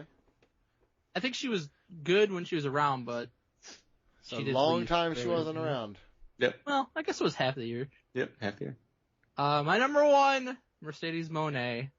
Try as he might, Tony Khan does try to ruin her with a bad theme song and a bad gimmick. Okay. But in terms of match quality, there's been no woman in the world that's been better this year. Number 2, Nia Jax. I've been a big Nia Jax supporter in this one. Donald Wood claims to love her, hasn't shown that support. It's undeniable that she's been great this year. She's had good matches. She's done excellent character work. Number 2 on my list. Number 3, Rhea Ripley. She would be higher, but she was out for a good portion of the year, I feel like. Number 4, Roxanne Perez. She's carried the NXT women's division, and now you have all this talent in that division. So excited to see what she gets to work with. Number 5, Mariah May. So you don't have Toni Storm on your list at all here? Nah, didn't make it. That's very stupid. Honestly, I gotta tell you. She won Women's Wrestler of the Year. What's your issue? It's my issue is that your ignorance is I don't understand it. Why don't you like Toni I can't Storm? even begin to tell you how many things you missed on your picks. Okay, well, it's not about me. It's about you here right now. We're talking about Toni Storm in the situation. It is about Why is it that you don't have? Why do you have Mariah May over her? Well, I think that Mariah May, in terms of match quality, was better, and then her and Toni Storm, they were both in the same feud, so they both contributed to it, and they both did a great job. I would argue not equally. Okay, well that's fine. I would argue yes, equally, and I think Mariah May has had the better in-ring matches because Toni was focused more on the character work, and her ring work suffered over the course of the year. In my opinion. Why? No, I disagree wholeheartedly with that. Really, how can you watch match Mercedes that I thought was great was the match against Mariah May? How can you fucking sit here and say that the matches you watch with Sasha Banks are fucking the best you've seen from any women's wrestler all year, and then sit here and say Toni Storms are this Pretty are much this? anybody would agree with that assessment. Her match against Chris Statlander and Stephanie McCare are probably the 2 best matches in AEW women's wrestling history. I have to tell you right now, they are really good matches. You saying that Toni Storm is not a good wrestler is very stupid. I didn't say she's not a good wrestler. I said with her character work, she was not focusing on the in-ring, really. You're saying so her matches and her in-ring work suffered because of it. No, I disagree. I don't know where this comes from. That's fine. I don't know where this agenda comes from against her. Do you want to keep going with this? Or I do. I think you're fucking ignorant and stupid, to be honest with you. I think you're a fucking idiot because you don't have so many people that should be on your list. That's just stupid. BJ? You don't got Drew McIntyre on your men's wrestler of the year list? You want to talk about that? Yeah, so he didn't make the cut, bud. That's stupid because you thought he was fucking great. He was, for WWE. And you know he's better than Jack Perry, and you thought he was better than Jack Perry. No, hell no on there, dude. I ain't fucking agreeing with that, dude. I was all in. I was gonna say, dude had a great year relatively compared to the other WWE content I saw. His is the best. Okay. Anyone else? BJ, that's usually you. I think I'm up next. Yeah, Mike's up next. Men's Wrestler of the Year. We're down to our final 3 categories here. In third place was 6, Gunther. In second place was 7, Roman Reigns. And in first place with 8, Drew McIntyre. This is crazy. You guys say you cared about Bryan Danielson, all the stuff he did this year, all the matches he fucking had, and you didn't missed have a lot of time. None of them. Dude, you are very fucking ignorant. This is incredibly stupid. Incredibly fucking stupid. It's incredibly stupid to not have Drew McIntyre on the list because we all agreed that he was incredible this year. Again, compared to the other WWE shit that I watched all year, it was awesome. But you're telling me that Drew McIntyre is better than Will Ospreay? 12 5-star matches, Mark. You're wrong. You're fucking wrong. So I'll go first. My number 1 with a bullet wasn't fucking close. Was Bryan Danielson. And me having him first here with 5 points means none of you guys voted for Bryan Danielson. If they're saying all the shit you said earlier, are you kidding me? You know what? I could have given him a token 5th place. You kidding me? You doing, but but you didn't care because you're a mark. Yeah. Number 2, Jack Perry. Come out. You know what? The CM Punk stuff made this fucking kid a star, baby. Star. Number 3 is Swerve Strickland. A fucking champion. Fucking the matches with Adam Page. Yeah. 100%. Awesome. John Moxley. Gunther, right? John Gunther, Moxley. You were like a big fan of him for years. I love Walter. Gunther. Okay. John Moxley, number 4. Will Ospreay, number 5. BJ? I can't believe Will Ospreay is only at number 5 for you. Yeah, I'm shocked by that. 12. Listen, 12. He had a Jack Perry Yeah, how is he Vendetta. not better? I don't get it. He didn't. I like Will Ospreay. His matches are good, but Jack Perry, dude, the kid just got it. Got something. My number one, the most memorable thing for this year for me is The Rock. The final boss character, iconic. The entrance, him cursing, him beating up Cody Rhodes in the rain, him fucking confronting John Cena, him hitting everyone with the belt, Mama Rose, the Instagram promos that are fucking 20 minutes long, and him fucking threatening to fire referees during matches. Loved it. So much fun. He was the most fun I had this year, so he's my wrestler of the year. Roman Reigns is number 2, then Drew McIntyre, then Gunther, and number 5 is CM Punk, who even though he was injured, was still around and doing amazing things and keeping things interesting. Mike? My number 1, pretty easy choice, Drew McIntyre. He did the best promo and character work of his career by far. Was an unbelievable heel. Had great matches from the start of the year to the finish. I just think that he's been good for a long time, but he just hit that next level this year. Number 2, Gunther. You can always count on him to have incredible matches. His mic work is so much better than people give him credit for. Number 3, Roman Reigns. Still the man. If he was around more often, could have easily been number 1. Number 4, CM Punk. As BG said, even when he was injured, he still was among the top stars and doing some of the most compelling things. And number 5, Cody Rhodes. He, has been champion for a lot of the year. Had a lot of great matches and moments. Disgusting. Number 5. Just hunk if you hate him. That's dumb as shit. And overall wrestler of the year looks like a fucking mirror here, so go ahead with this. In third with 6 votes is Gunther. Your runner-up with 7 votes is Roman Reigns. And first place with 8 votes is Drew McIntyre. Proving once again you hate girls. No, you many times in the past have not had any women in your overall wrestler of the year. I guarantee you, if you check the last 5 years, there's at least a woman in every one of them. I guarantee you. I am much better than you when it comes to not being sexist. I'm better. You're better? Bryan Danielson, number 1. Tony Storm, number 2. And you know how much I love Tony this year. I really did. But Danielson's matches overall, I got watching these matches of the year, man. Fucking give him 12 5-stars, baby. Every time he gets in the ring. Tony Storm, number 2. Jack Perry, number 3. Your third best wrestler of 2024, Jack Perry. 4 is Swerve Strickland. Number 5, it's got to be Athena, dude. You missed out, guys. You really did. You missed out, too. You never saw any of her matches. Not true, brother. Honor Club. Guess what? I'm a man of honor. You know that. You've met me. You know that. I don't see how Jack Perry had a better year than Swerve Strickland. No. I just don't understand this. Because you're thinking on a microcosm. You're thinking macro, not macro. I don't get it.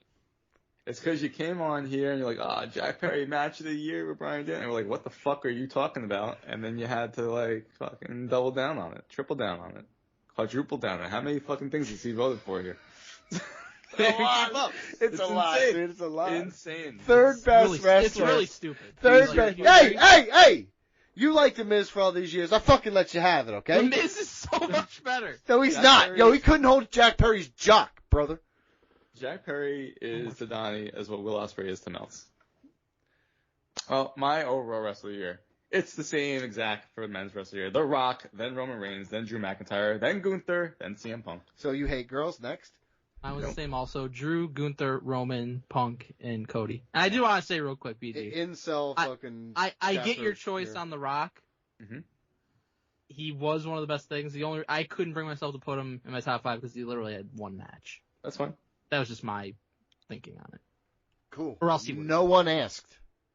I thought it was important. Not one person asked. It's to me. You didn't talk about Bryan Danielson, dude. I gave 5. He was my number 6. Remember I told you? Yeah, I did. I heard you were ignorant. Yes, I heard that. Okay. Was Drew your number 6? No. Oh, okay. Okay.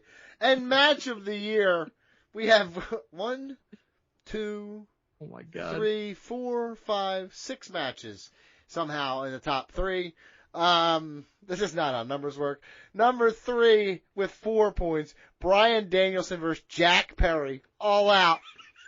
Let's go! It made the fucking list. Let's go, dude. That's insane. Fucking, what did Dave give that? Can you really quick look up what Dave gave that? I don't think he gave it that good. Yeah, because he's a mark. Obafemi, Dijak, and Briggs have stand and deliver, both tied for third with 4. That was a killer fucking match. And your runner-up, Will Ospreay, Bryan Danielson, Dynasty, dude. That means neither of you had that on your fucking list. That's very stupid. No, wasn't good enough. And then the number 1 is The Rock and Roman Reigns versus Cody Rhodes and Seth Rollins, WrestleMania 40. And CM Punk, Drew McIntyre, Bad Blood. And Roman Reigns versus Cody, WrestleMania 40. I like that. 3 incredible matches. That's great. Melts gave it 4 3/4. There, there you go. Did he really give that 4 3/4? Yeah, just missed out on 5 stars. Poor Jack Perry. That's better than, to him, that's better than Macho Man and Ricky Steamboat. Mm-hmm. Can I say something, Mike? And you know I'm a Macho Man guy. I might agree. Don't say it was right. I might agree. So I might agree. Like, he cannot, I don't know how he can, like, go on Twitter and, like, argue with people and be like, I'm not biased. Like, are you fucking kidding me? The scale has changed, Mike. No, it It's hasn't. relative. It's impossible to compare eras and genres. Okay, my number 1. All matches blow. My number 1, bam, back of the head bullet, Will Ospreay, Bryan Danielson. I truly believe that's the best match of the year. I love that match. It's fair. I went back and watched it, and as much as Bryan Danielson and Jack Perry all out was 5 stars, no matter what Dave says, it was 5 stars for me. Will Ospreay, Bryan Danielson, better. Swerve Strickland, Adam Page, the Lights Out Cage match, fucking adore that match. Bryan Danielson, Swerve Strickland, All In, and Kazuchika Okada, Bryan Danielson, Wrestle Kingdom. So that is, how many that is 4 Bryan Danielson matches out of 5. Mm-hmm. That's why he's your wrestler of the year. He is fun, but honestly, can you, listen, I know you guys maybe don't have that shit on your list. You saw most of that, right? You guys saw them all. You saw Bryan Danielson, you didn't see Wrestle Kingdom. I know he did. Yes, we did. What are you talking about? Yeah, we saw all of it. Bryan Danielson, right? Very good at wrestling. Very good. Yeah. Very good wrestling. Good. My number 1, we were there.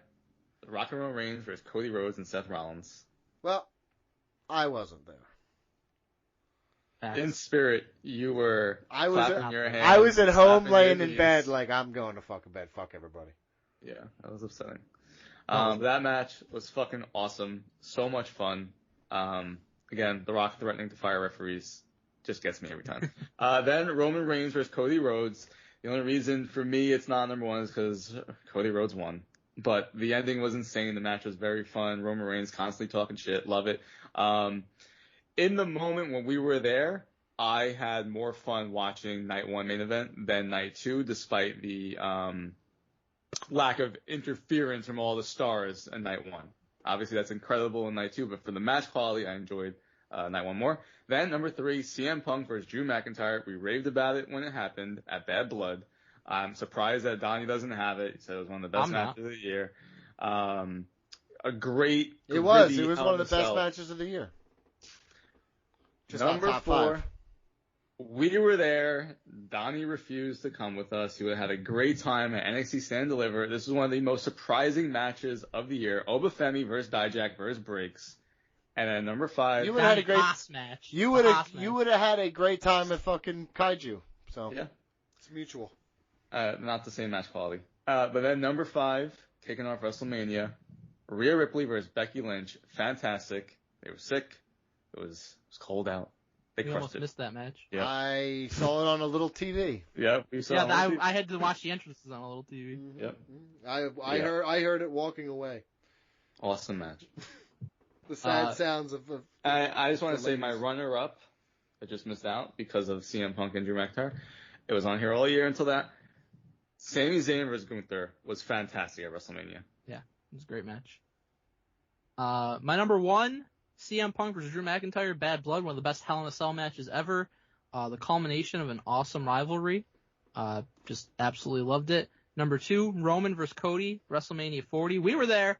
The run-ins were cool. Even though I like Roman more than Cody, obviously, it was one of the great moments in WrestleMania history, the ending. Then number 3, Rock and Roman versus Cody and Seth, WrestleMania 40. The night one main event, very fun to watch and be a part of. It's cool when you don't got some bitch in your ear telling you it sucks, cause he was at home. In fourth with, I was on the way home. Obafemi. No, you were home by then. That was the main event. Yeah, you're right. That was wild. Obafemi versus Dijak versus Briggs, NXT Stand and Deliver. Agree, BG. Like, such a fun match. They just beat the shit out of each other. 3 big dudes, athletic guys. Great match. Number 5, Sting and Darby Allin versus the Young Bucks Revolution. I'll say it again. It's my favorite thing AEW's done. They did Sting right by the way they sent him off and gave him this moment.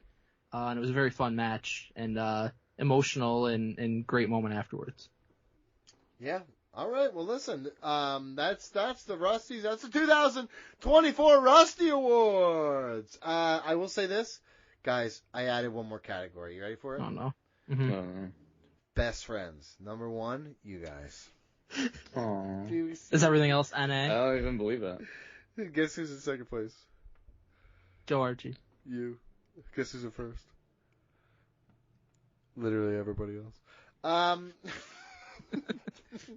No, I really appreciate you guys. By the time you're hearing this, we've already celebrated Chanukah or Xmas or Kwanzaa, whatever you celebrate.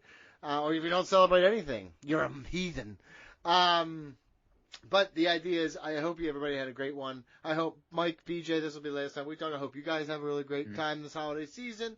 Thank you for another year. Thanks, man. You too. Don't message me. Yeah, I'm going to try not to. Unless something fucked up happens, I'm definitely going to blow you up for that. I'm going to be like, remind me in 4 weeks to say this. Thank you for another year of Ring Rust Radio. It will be, 14 years next year. Is that right? 2011 to 2025? 14 years. That's fucking disgusting. Crazy. So, here's to another. Thanks for this one. And, God bless. That's it. We're done, right? Done. We did it.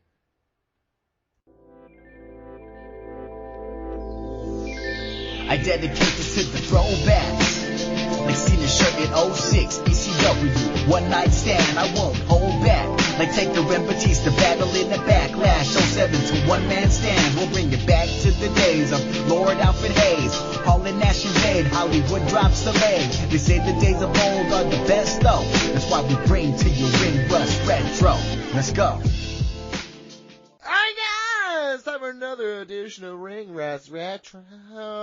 This time it's Survivor Series 1990. Hell yeah. Honestly, very slept on time in wrestling. Mike, I think that's one of the few things you and I actually agree on is this time, a lot of people look back on this time period in wrestling and they're like, they kind of scoff at it. Late 80s, early 90s. Look at all the legends. Dude, and it's just, and not just that, like, I know that this is not a well-viewed, I assume it's not a people don't look back on this and they're like, wow, this is a great event. I loved this show. I know that with the gobbledygooker thing, it was like tongue-in-cheek, but like Undertaker, like this was the star power. I loved this show. I know that it may not be great, but I loved it. 2 wrestling VHS tapes that I watched more than anything as a kid. Royal Rumble 91, Survivor Series 1990. I've seen this show a fucking insane amount of times, and I love it. Yeah. Wow. I believe in my heart that this era is vastly underrated. And honestly, one of my favorites. So. The characters, the colors, the over-the-top personality. Being a little kid, how could you not love it? Being a little kid, and like you said, watching tapes of old shows and stuff like that, these were the times where you're like, it was characters, and it was larger than life. This is what made us love it as a kid, because everybody had like their gimmick and stuff like that. I personally loved Big Boss Man a ton. Maybe it's because his tattoo was so cool, but he was the people who were larger than life with big spikes and fucking face paint and shit. And everybody was yelling. There's a point in this pay-per-view where Ultimate Warrior and Hawk are just like, just screaming. I was like, what the fuck is going on here? Dude, it was awesome. There's a lot of coke. Let me tell you something. A lot of coke going and on. Steroids. Oh my God! Was it? Oh my God! Was it Warlord? Someone looked like they were gassed to the gills of the show. He was. Dude. Hercules? Oh, Hercules Well, always yeah. was. But Hercules Well, did you ever hear the joke about Warlord that Mr. Perfect told? No. He said like he asked him to like inject steroids into his ass in the locker room. So Mr. Perfect like does it and it like shoots out of his ass and like onto the wall. And Mr. Perfect goes, "Sorry, bud, you're all full. Oh my God! That's No really more room fun. for more steroids. He was full." That's crazy. very fucking horrible. But yes, they fucking. This was a. But here's the thing with Hercules Hernandez. I always liked him too. I thought he carried it well. Like he looked like an evil character in like a Looney He Tunes cartoon. looked like a fucking beast. Yeah, he did. Where Warlord always just looked goofy to me. You know what I mean? Warlord. The problem with Warlord is that he could hardly move. Yeah, well maybe ease off with the throttle on the steroids. He was all with him. full. He was all full. I heard that just joke gotta one time. say, the old school openings for pay-per-views at this time were like, With Vince Yeah. yelling? With Vince's- I literally Vince- wrote here about Vince screaming at you to start the Yeah, show. yeah, no Vince's issues notwithstanding, they would hype you the fuck up, especially the Royal Yeah. Rumble ones where It's they not just true. yell all the guys I that were in hate the it. Rumble. I fucking hated it. Loved it. I hate his face. But I will say My this. favorite is the Attitude Era. Roddy Piper taking over because I looked it up. Not Gorilla. Jesse Ventura had just left. Yeah, and Heenan was managing, so they Yes. didn't have him with I Gorilla like here. Piper on I thought he commentary. was good. He wasn't. He threatened to great. murder Saddam Hussein pretty much in the He opening. sure did, dude. I wrote that down here. I said, "Fuck Saddam, man. Fucking Roddy would kill him." It's so funny because, like, as a kid, I was, like, watching these tapes, and there was so many mentions of fucking Saddam Hussein in, like, 90 and 91. I was probably, like, at the time, like, I don't know what the fuck I will they're say talking this: about, all of my modern belief in domestic policies comes from the 1990s WWF. but there you go. I hate the I hate the Russians. I hate the Middle East and USA.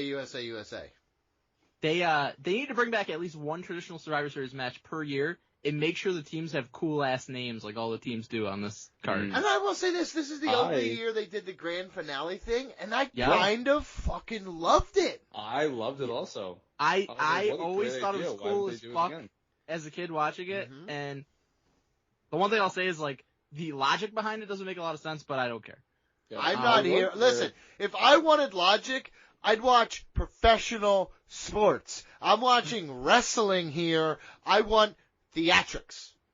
We got a packed house on Thanksgiving night for this. I never understood that, dude. I never understood AEW going out on had 5 Thanksgiving. people in the stands. Dude, for I would. Thanksgiving. I'm never going to any. You could have Muhammad Ali back from the dead in Philadelphia on I mean, Thanksgiving. it's the I'd be same like, as going nah. to a football game on Thanksgiving. I would never do that either.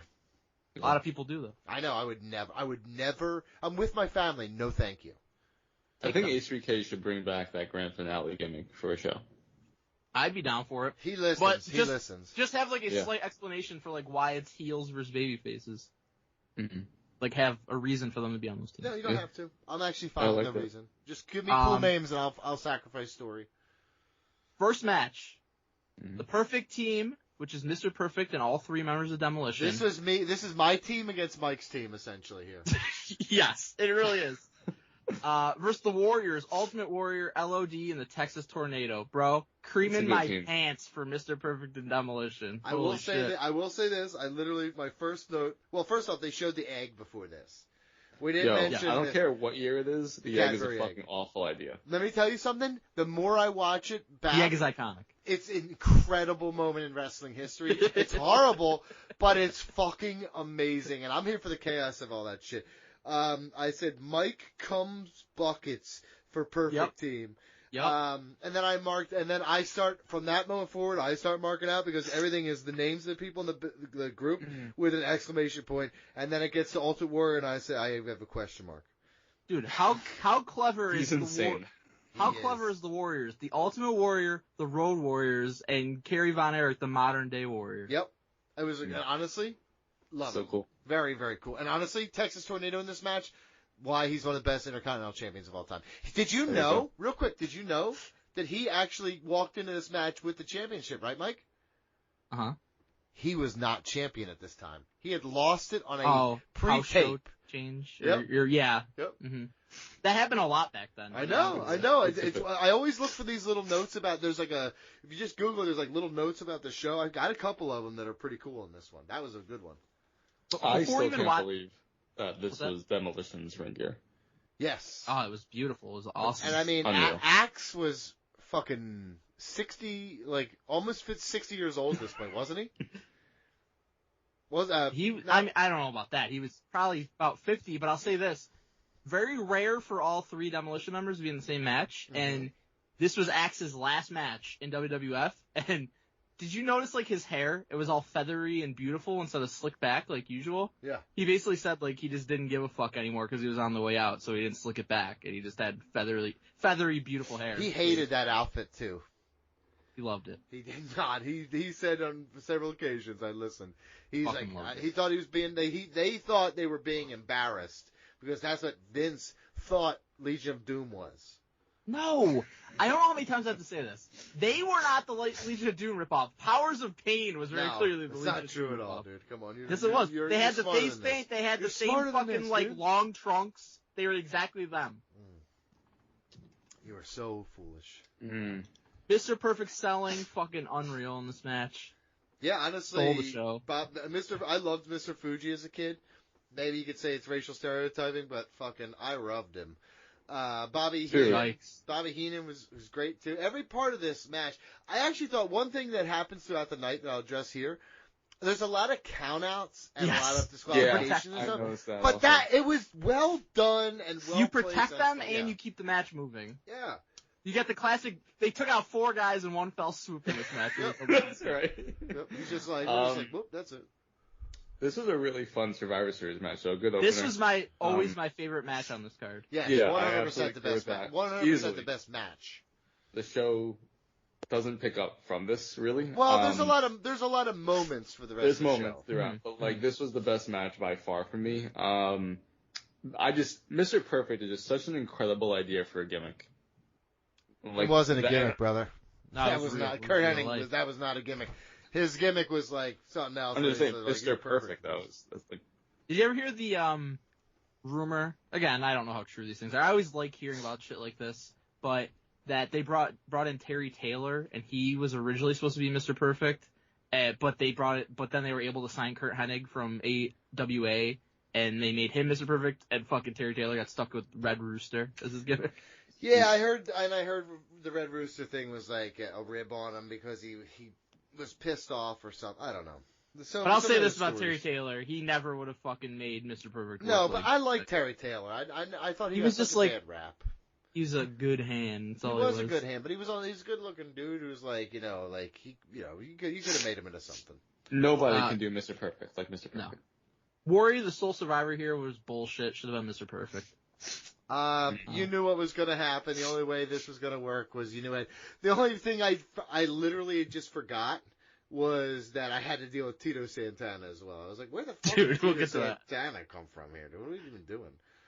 Next match, $1 Million Team, Ted DiBiase, Rhythm and Blues, and a mystery partner against the Dream Team, Dusty Rhodes, the Hart Foundation, and Coco Beware. Hall of Famers galore, including Coco Beware. Okay, Ted DiBiase.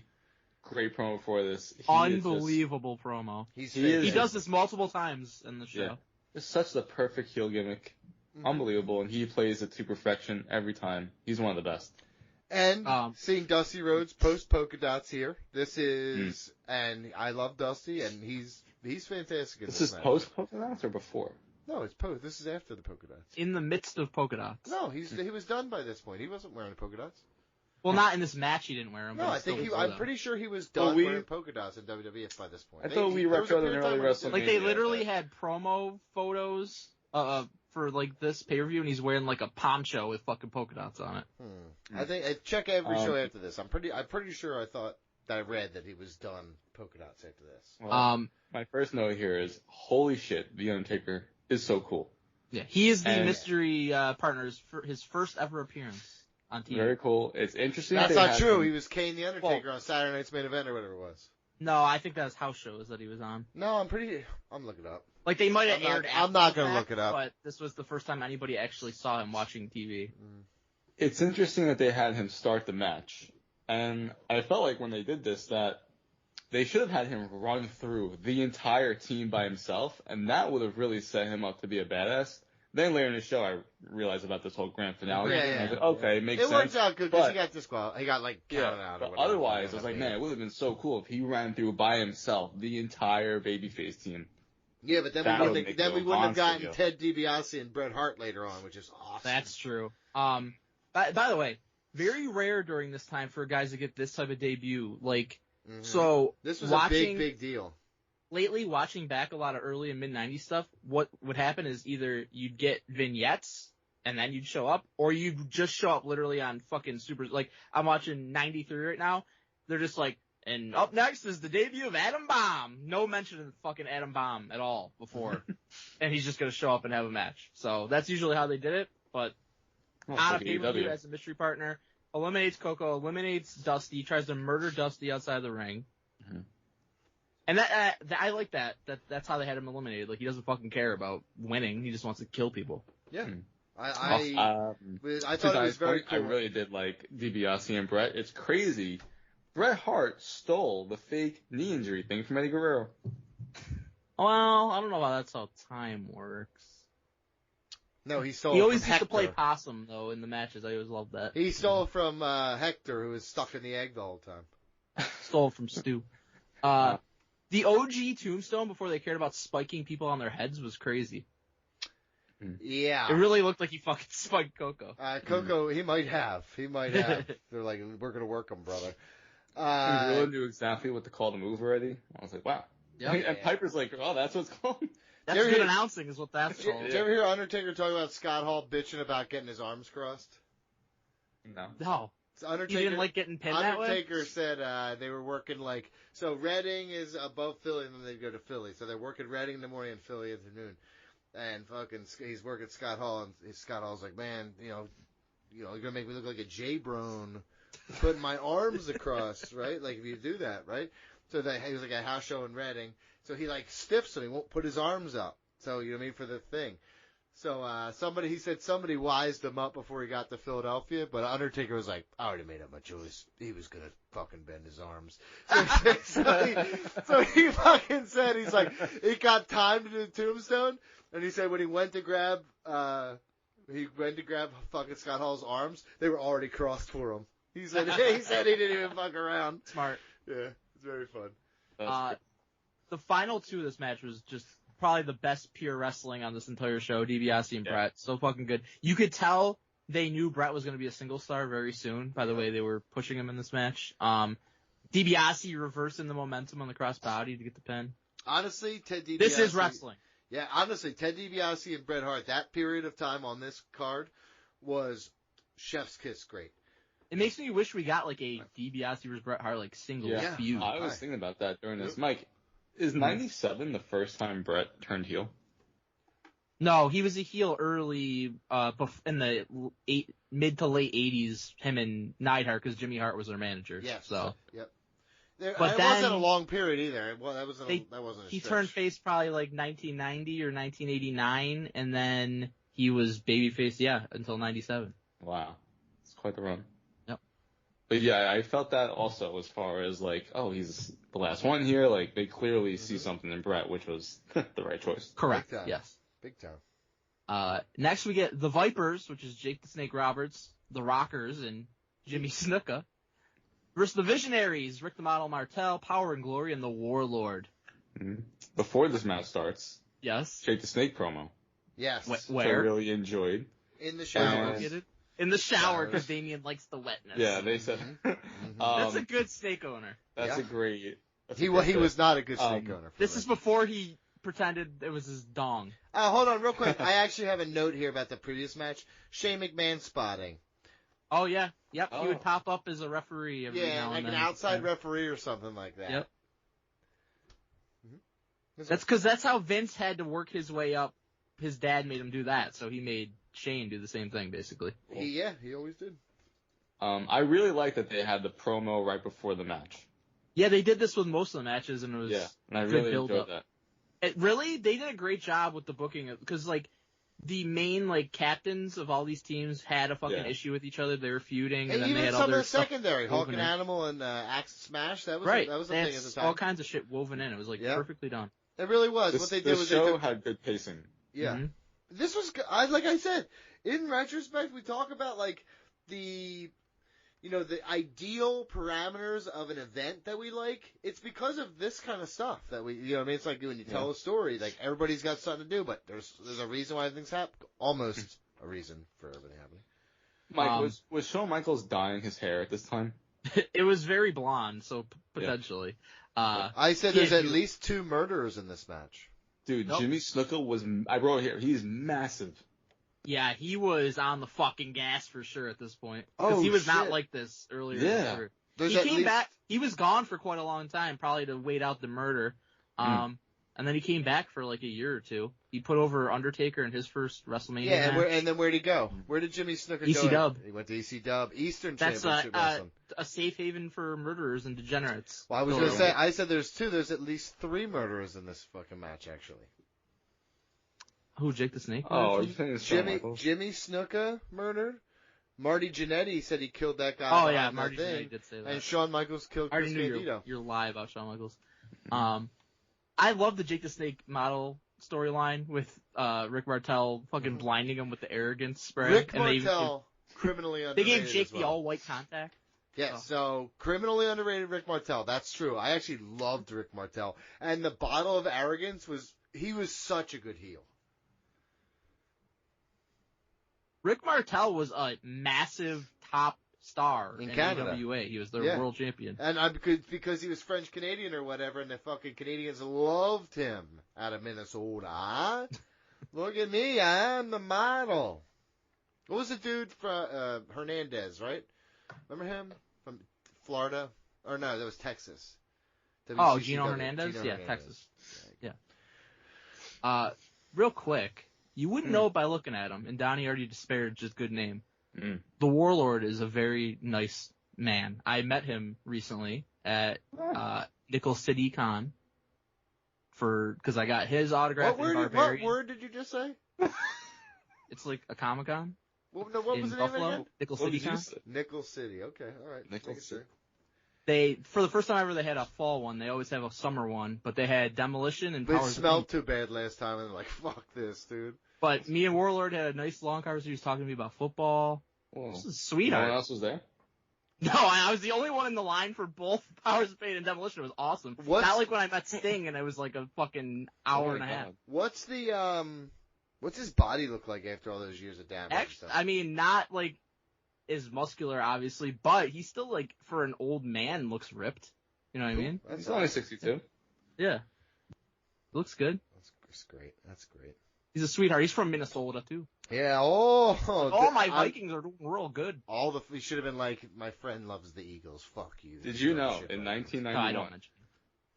In 1991, Warlord was the number 75th ranked on the top 500 PWI list. Underrated. Criminally underrated. Criminally underrated. Have you seen his matches with the British Bulldog? Can I say something to you guys? I don't think I've ever seen a match before this. Paul Roma, not all bad in this match. No, actually, Power and Glory. I mean, if he could have rode that out for the rest of his career, that was a good tag team. I just meant because he eliminated Shawn Michaels. But I mean, he actually performed well in this match too. Yeah, it's fine. He's fine. HBK, you can tell he was a legend in the making. The fucking selling in this match. It was the opposite of what I felt about Bret Hart in the previous match. I was like, look what they're trying to do with this fucking mutant. It'll never work. Again, on Power and Glory being an underrated tag team, Powerplex, one of the best and most underappreciated tag team moves. That is a great move. 100%. Good shit. Good. So it came down to all of the Visionaries against Jake the Snake, and then Jake chased Rick Martel out of the ring and tried to get Damien to eat him, so he got counted out, and the whole Visionaries team survives. Yep. Good shit. That was a fun ending, but not very satisfying. I wrote, match sucked. Please stop. Compared to the first match, Yeah. And the I hated second it. match, it was. I not did good. not like the ending of this match That's- to at me, this- all. I get it whole at the show end, but started to I go didn't like it. downhill from like the very start. We climaxed early and then we just were around for the. Well, I rest. think the second match was still It's like really Crown good. Jewel. It was, but I'm just saying it wasn't as good as the first one. So like everything just gets worse for the most part. Alright, go We ahead. haven't gotten to the worst of it all yet. Yeah, we'll get there. Soon. I'm not talking about the gobbledygooker either. Yeah, no, I Next- love that part. So easy Me up. too. Next one is the Hulkamaniacs, Hulk Hogan, Hacksaw Jim Duggan, Big Boss Man, and Tugboat against the Natural Disasters, Earthquake, Dino Bravo, Haku, and the Barbarian. Hilarious that Tugboat is against the natural disaster. Yeah. I never put two and two together, but it's funny that like the first mention of Natural Disasters before that's even a tag team. Yep. It's Mhm. Survivor Series team, and then they make Tugboat Typhoon, and they keep that name, which is pretty cool, actually. I love that. I love Earthquake, Tugboat, Typhoon. These are such great wrestling names. From the Very bottom of my fun. heart, Bottom of my Earthquake heart. is super, super underrated, and I I love always Earthquake. liked Earthquake also. Yeah, but John Tenta is like a legitimate Japanese sumo Mhm. star, and and honestly, the story of John Tenta is I don't know if they've ever done a documentary on him, but I remember seeing a video about him, and he was so like just family oriented and just like you always say that people who die early, that's a guy who just genuinely died too early. And they had to have been a tag team right after this too, right? Yes, it wasn't long. Like it was like I don't know if you 90, I thought it was like 91. I remember seeing them together, so it couldn't have been Yeah, long. it is. I don't know if you ever heard. Now, here's another inside story. Bruce Pritchard said it, and at the time, Is that the Rick only Rude? no, the only booking committee for WWF at this time was Vince, Bruce Pritchard, and Pat Patterson. That was it. That was their booking team. He said that the original plan for WrestleMania 7, we ended up getting Hogan against Sergeant Slaughter for the title. Hogan wins and America beats fucking Iraq. He said the original plan was for Tugboat to turn heel on Hogan, and he was going to be the Iraqi sympathizer, and his name was going to be Sheik Tugboat. That is one of the dumbest things I've ever That's heard in my hilarious. life. Glad that didn't happen. It's kind of bad as like Sergeant Slaughter Iraqi sympathizer was, although I kind of have like I don't want to say I have a soft spot for an Iraqi sympathizer, but I do. you know, I'll say it. It was a But- fun time in wrestling. as weird as that was, fucking Sheik Tugboat would have been so much worse. Well, look who's Hogan's going against in this match. It's Earthquake. Like they did not have top They feuded heels for, like, for a- Hogan. They feuded for like a year, Yeah, and he beat Earthquake every time. I mean, and hold on, real quick. I want a little factoid that I have about this match, Mike. Haku was actually supposed to be Rick Rude, but he had left. He just left. Yeah. That happened. That's a hallmark of these late 80s, early 90s Survivor Series matches. Suspensions. There's all kinds of promo photos that have a guy that's supposed to be in there, and then he ends up getting replaced. They always.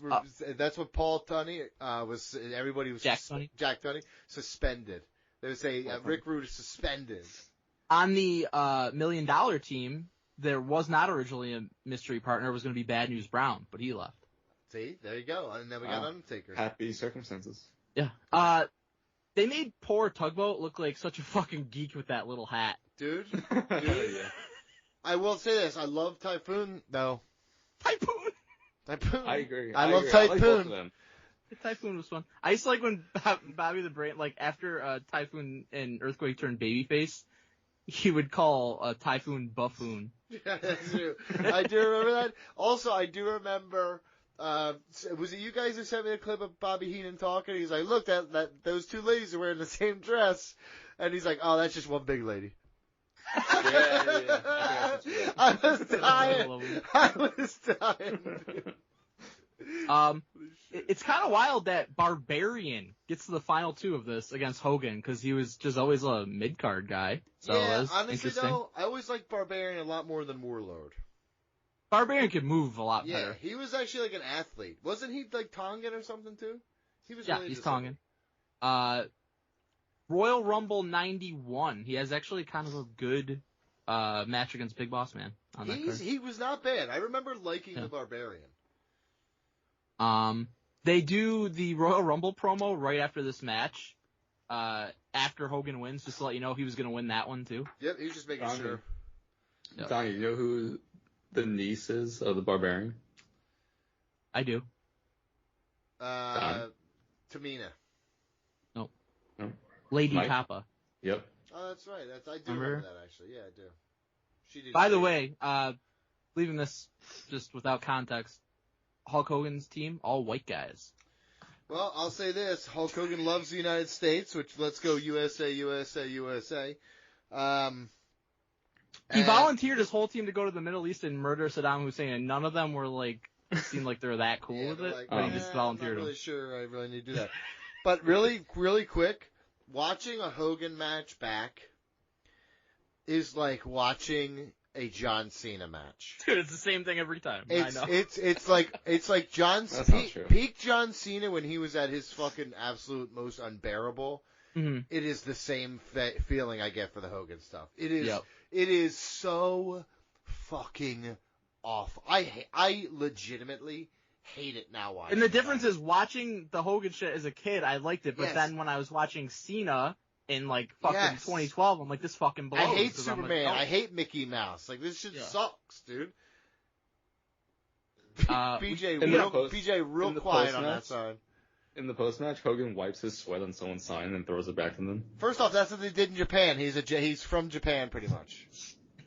From Japan. Remember that? Remember they would wipe? I was with Jimmy from Lorraine, and I got his brother to get his little scarf, wet it up by Tanahashi, and he did it. He did it. We get a Macho King interview segment. Macho King is just so funny, like the name and then also this promo. It's fucking awesome. And it's actually crazy just how much better Savage is than Hogan. Not even just, okay, I think it's foolish to compare the two. Well, they were the top two. I know. But it was like they weren't, he was what wrestling should have been. Yeah. And always, when I watched this promo, it gave me chills because this dude is like everything, because here's the thing, I watched earlier in the night when Ultimate Warrior and fucking Hawk were just screaming. And you could do it that way too, but like Macho Man, he would yell and shit at times. Like Jake the Snake always was quiet. I always loved his promos because he said, I remember him saying to us, he said, I would make my promos so quiet that the guys around you would be like, shh, I can't hear him talking. And I'd have that whole place silent. Like, I love that. But Macho Man yelled, but it was just fucking, you felt it. This was a great promo, and I love Macho Man. Could you imagine, how much his throat would have to hurt after he was cutting a bunch of promos? I'm not worried. Because that wasn't not his real voice. Imagine you're just I'll have a chicken enchilada. He owns the Ultimate Warrior and says he's going to take the title from him, but in future months, it turns out Warrior's a fucking douchebag. Yep. Won't give him a title shot, so Macho King rightfully costs him the title at Royal Rumble in the Iraqi Sympathizer. And that gives us the match between the two of them, the retirement match. Yes. Yep. Which is fucking awesome. Here's the low point of the night, in my estimation. It's the Alliance. Ooh, Nikolai Volkov, Tito Santana of the Bushwhackers. Versus the Mercenaries, Sergeant Slaughter, Boris Zukov, and the Orient Express. This is fucking Jay Brown Central. Yes, but I will say this. I understand now where Sergeant Slaughter ended up coming out of this. This was a showcase for him. What we ended up getting out of this, I get why they were doing this. It sucked in the moment. But I will say this, Mike, again, big pop from little version of me because Luke and Butch were two of my fucking favorites. You wanted to be licked so bad. Let me tell you something. I am 37 years old. I still do. By anybody? At this point, yes. Sergeant Slaughter cuts the shittiest promo ever. He taunts the U.S. troops in the Middle East, tells them their Thanksgiving dinner probably fucking blows compared to the one he had with his team. Can I tell you something? I wrote here holy promo. I remember it was years later that I found out he wasn't even really a soldier. And he wasn't. I felt so betrayed by that piece of knowledge as I was like a Is it like when you found out that Yokozuna wasn't Japanese? No, because that was when I was a kid. Because he yelled Samoa at the TV, and I was like, you didn't know what that was. I literally knew what Samoa was. Yeah, I loved, they were the cookies. I was like, why is he talking about cookies? Girl Scouts, get it? Zukov and Orient Express, their camo face paint, I get what they're doing. It's not really fitting the motif for me, though. Not at all. And then they get eliminated so quickly. So this is an indictment of Slaughter's team building ability, because it's just down to him against all the alliance. It's what happens when you fucking support goddamn Saddam Hussein. Your shit's gonna get blasted. I think we won that war in like 45 minutes or something. I really do think we bombed them and it was over in like 40 minutes. Slaughter battles all the way back. He eliminates Volkov, he eliminates the Bushwhackers, but he loses to Tito by DQ. And then 2 months later, he's world champion. Yep. So you had to, I understand why you did this. I understand why it happened. Didn't like it, but I understand it. It's just like, it felt like it was all the leftovers that they had to put into this match. Yes. Yes. Well, honestly, it felt like Sergeant Slaughter, we got to make him look like the guy because we're going to be pushing him to the top soon. And then all the rest of the guys. Yeah. I thought it was a good ending, though. I think that's a great way to do heel interference. Mm-hmm. I was fine with it. It was good. Again, fine with all the things that happened because here's the thing. Mike, BJ he's never seen half the shit. Me and you keep saying, like, what happens in the next couple of months after Yeah, I have this. no idea. And I know you don't. It's okay. It's great. But, and we're trying to educate you. Why don't you listen? I like it. And be taught. Right? So we're I don't know talking why he's about yelling at you, BJ. I don't know. I'm enjoying the conversation. we're talking about this stuff and what's happening coming out of this, and everything had a reason. You know what I mean? It built. Tito Santana does nothing come out of this, if you're wondering. He does nothing coming out. In a year or two, he's El Matador. He was working the local county fair last time I saw a picture of the county fair poster. Nice. Next segment is the moment of the night. It's the Gobbledygooker's debut. Let's do it. This is one of the most legendary moments in the history of our sport. Can we all agree? I can't believe they had this dumb shit. So, I will say this in retrospect. I do not remember this live. Obviously, right? I was like 3. Obviously, you were fucking 3 Okay, years old. I was like, right? So I don't remember it live. I was a year old. I did not remember it either. So, when I was told about it, I knew it was like, big fucking joke it was. You know what I mean? Smarky uncle that I had.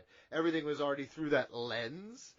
Mm-hmm. So I never had the element of being like pissed off by a shitty surprise.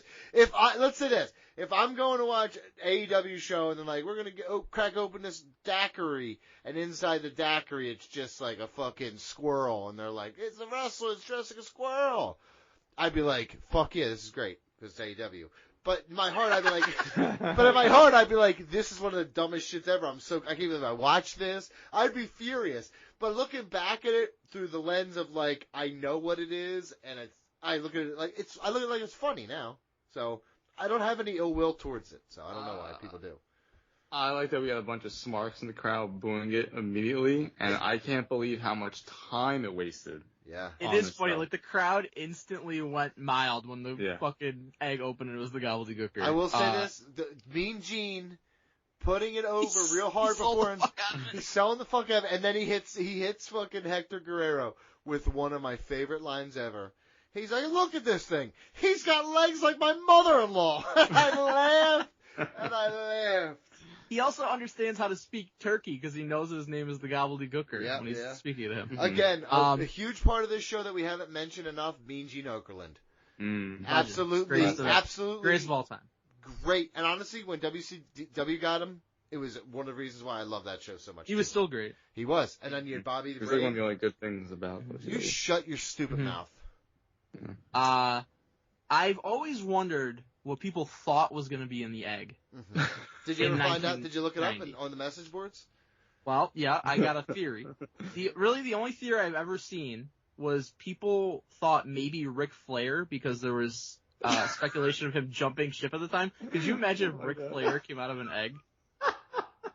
That'd be amazing. It should have been Dusty. I was gonna say Dusty would be like, I'm glad I got the polka dot, Daddy. They gave you a fucking egg, man. Rick, you came up with the NWA championship. You look at you. You came out of a fucking egg, Daddy. You fucking asshole. Imagine if this shit happened now with Twitter. That's what I mean. God. Like, remember Vince's egg thing and with the Rock movie? The golden egg, yeah. Golden egg? How about the secret lockbox and Steph and Shane were fucking?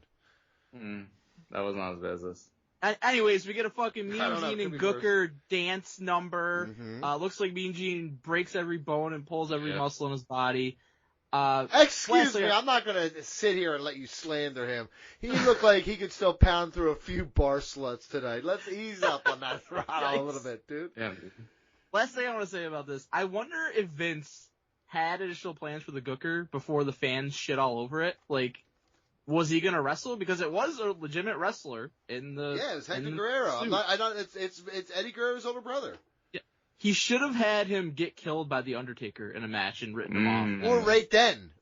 Yeah, sure. Yeah, he that would've comes been out awesome. and the Undertaker's like coming back from the ring. I think he wanted a feel-good moment for the families, though. This is just so bad. It was for kids. The Gobbledygooker was for the kids because everybody had the Gobbledygooker did end up having a match, though. He was in the gimmick Battle Royal many years later. Oh, yeah. True.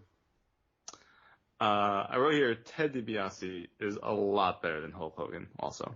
He's fucking one of the greatest heels of all time. Are we on the main event now? Let's do it. Yeah. The grand finale match of survival. It's Hogan, Warrior, and Tito Santana, the baby faces, against DiBiase, Martel, Warlord, and Power and Glory, the heels. Again, great concept, because this is the only time they ever did it, and it was pretty cool. Why'd they have it, though? I couldn't figure that out. No, they never explained it. And they never did it. And they never did it again. To sell shit, I guess. But I understand it's heels versus faces, but they should have had a reason for it. Is all I'm saying. Yeah. Put something on the line or something. Hogan beats Paul Roma with a clothesline in this. I mean, that's Paul Roma for you. Yeah, he also called Tito Santana before the match the Ariba Man. That is the most fucking racist. I will say the Ariba Man directly led to the Matador gimmick. The Ariba Man. Him just saying, he's like, brother, brother, you know what I think? I think Tito Santana, the Ariba Man, he should dress like one of those Ariba Men, right? Give him a little fucking guitar, right? Yeah. Fucking idiot. Fucking Vince is like, what do you want, Hulk? He was his cash cow. Tito gets taken out immediately, so they needed a fall guy for the babyface. Seriously, dude. Seriously, right there. I'm surprised they even did it anyway. Hogan completely fucking no-sells the Powerplex. Oh my God, it's John Cena, dude. This is John Cena against the fucking. It's two John Cenas because Hogan and Warrior decimate all the heels, and for some reason, again, this is another weird thing. The last man standing is not DiBiase, it's Hercules. Yes, because they were making the calls and they wanted a body as godlike as theirs. And Hogan, it was interesting. Hogan tags in Ultimate Warrior to get the final pinfall on the Big Rub. Well, Warrior was champion at the time. And I will say this to you, watching this back, Hogan did most of the heavy lifting in this work, in this match. Well, Warrior. I think you can say what you want about Hogan, but he was definitely a better worker than Warrior. He was, and I will say this to you from the bottom of my heart. I think by this point, maybe they were starting to realize maybe Warrior was a fucking total psychopath, and we might have to go back to Hogan. Well, they did, and I think that, Warrior was over, but Hogan was still more over, and they're just like, we're just gonna go back to the also, this is about the time Warrior started pulling all this shit with I'm not showing up till I get he wanted more money and shit. Yeah. So they're like, you know what? Fuck it. We're gonna put the shine on Hogan. Then they took the belt right off him. I think SummerSlam 1990 is when he tried to hold up Vince, and Vince was like, oh yeah, I'll give you more money. So he went through with the match, and then afterwards he's like, you're fucking fired. Yep. Yeah, this was certainly a fucking time. Warrior was nuts. We end this with a Hogan Warrior circle jerk to celebrate the win, by the way. Yep, because nobody can agree who goes over, so we go over together. Yep. 5-on-3. And this was the shortest match with the team with the disadvantage winning. And they are on BJ. They are on steroids. You think they have energy left? They are gassed, brother. I'm not complaining. I'm just pointing it out. Yeah, There's also an amazing. You loved quick pay-per-views. This shit was like 2 hours. Oh yeah, I loved it. Amazing dick and ass shots by the cameraman as Hogan and Warrior are celebrating on the ring apron to end the show. Yeah. They know where the money's at, dude. It was for the moms. Yeah, exactly. Canes for the moms. This is for the moms. Remember his Canes for the moms? I haven't thought about that in fucking legit 8 years. Canes for the moms. The Hogan and Warrior for the moms. My mom probably loved them, honestly. Anyone but my father. Okay, I gave this 10 out of 10. I fucking love this. 10 out of 10. Considering it's 1990, it's a fine show. I'm docking a full point for the gobbledygooker bullshit. So we're going to give this a 5 out of 10. What? 9 out of 10. 9 out of 10. It should be 10 out of 10, awesome but he docked 1 point for not enough gobbledygooker. Yeah, exactly. He docked a point for that. I actually, If Undertaker would have killed him, that would have been a 10. I was at 9 out of 10, and I went to 10 out of 10 because of the gooker. There you go. If you don't say gobbly in front of it, it does sound like a racial slur. Be like, well, these gookers getting in here, I don't like it. You're like, hey, it's gobbledygooker, guy. You fucking relax, all right? Yes. Yeah. So there, honestly, I don't know why you didn't love more of this. This is very stupid. On BJ, listen, I just don't know if you understand wrestling. I think that's like totally a legitimately problematic thing. it's just a. Besides the Undertaker, it's a basic show. You love vomit. Yeah. You hate classic legends fighting. I just don't get it. You know what I mean? No, that's not true. All right. Well, who did this again? I don't even think we mentioned This is George Cruz. Patreon.com/ringrust radio. Donate to our retro tier.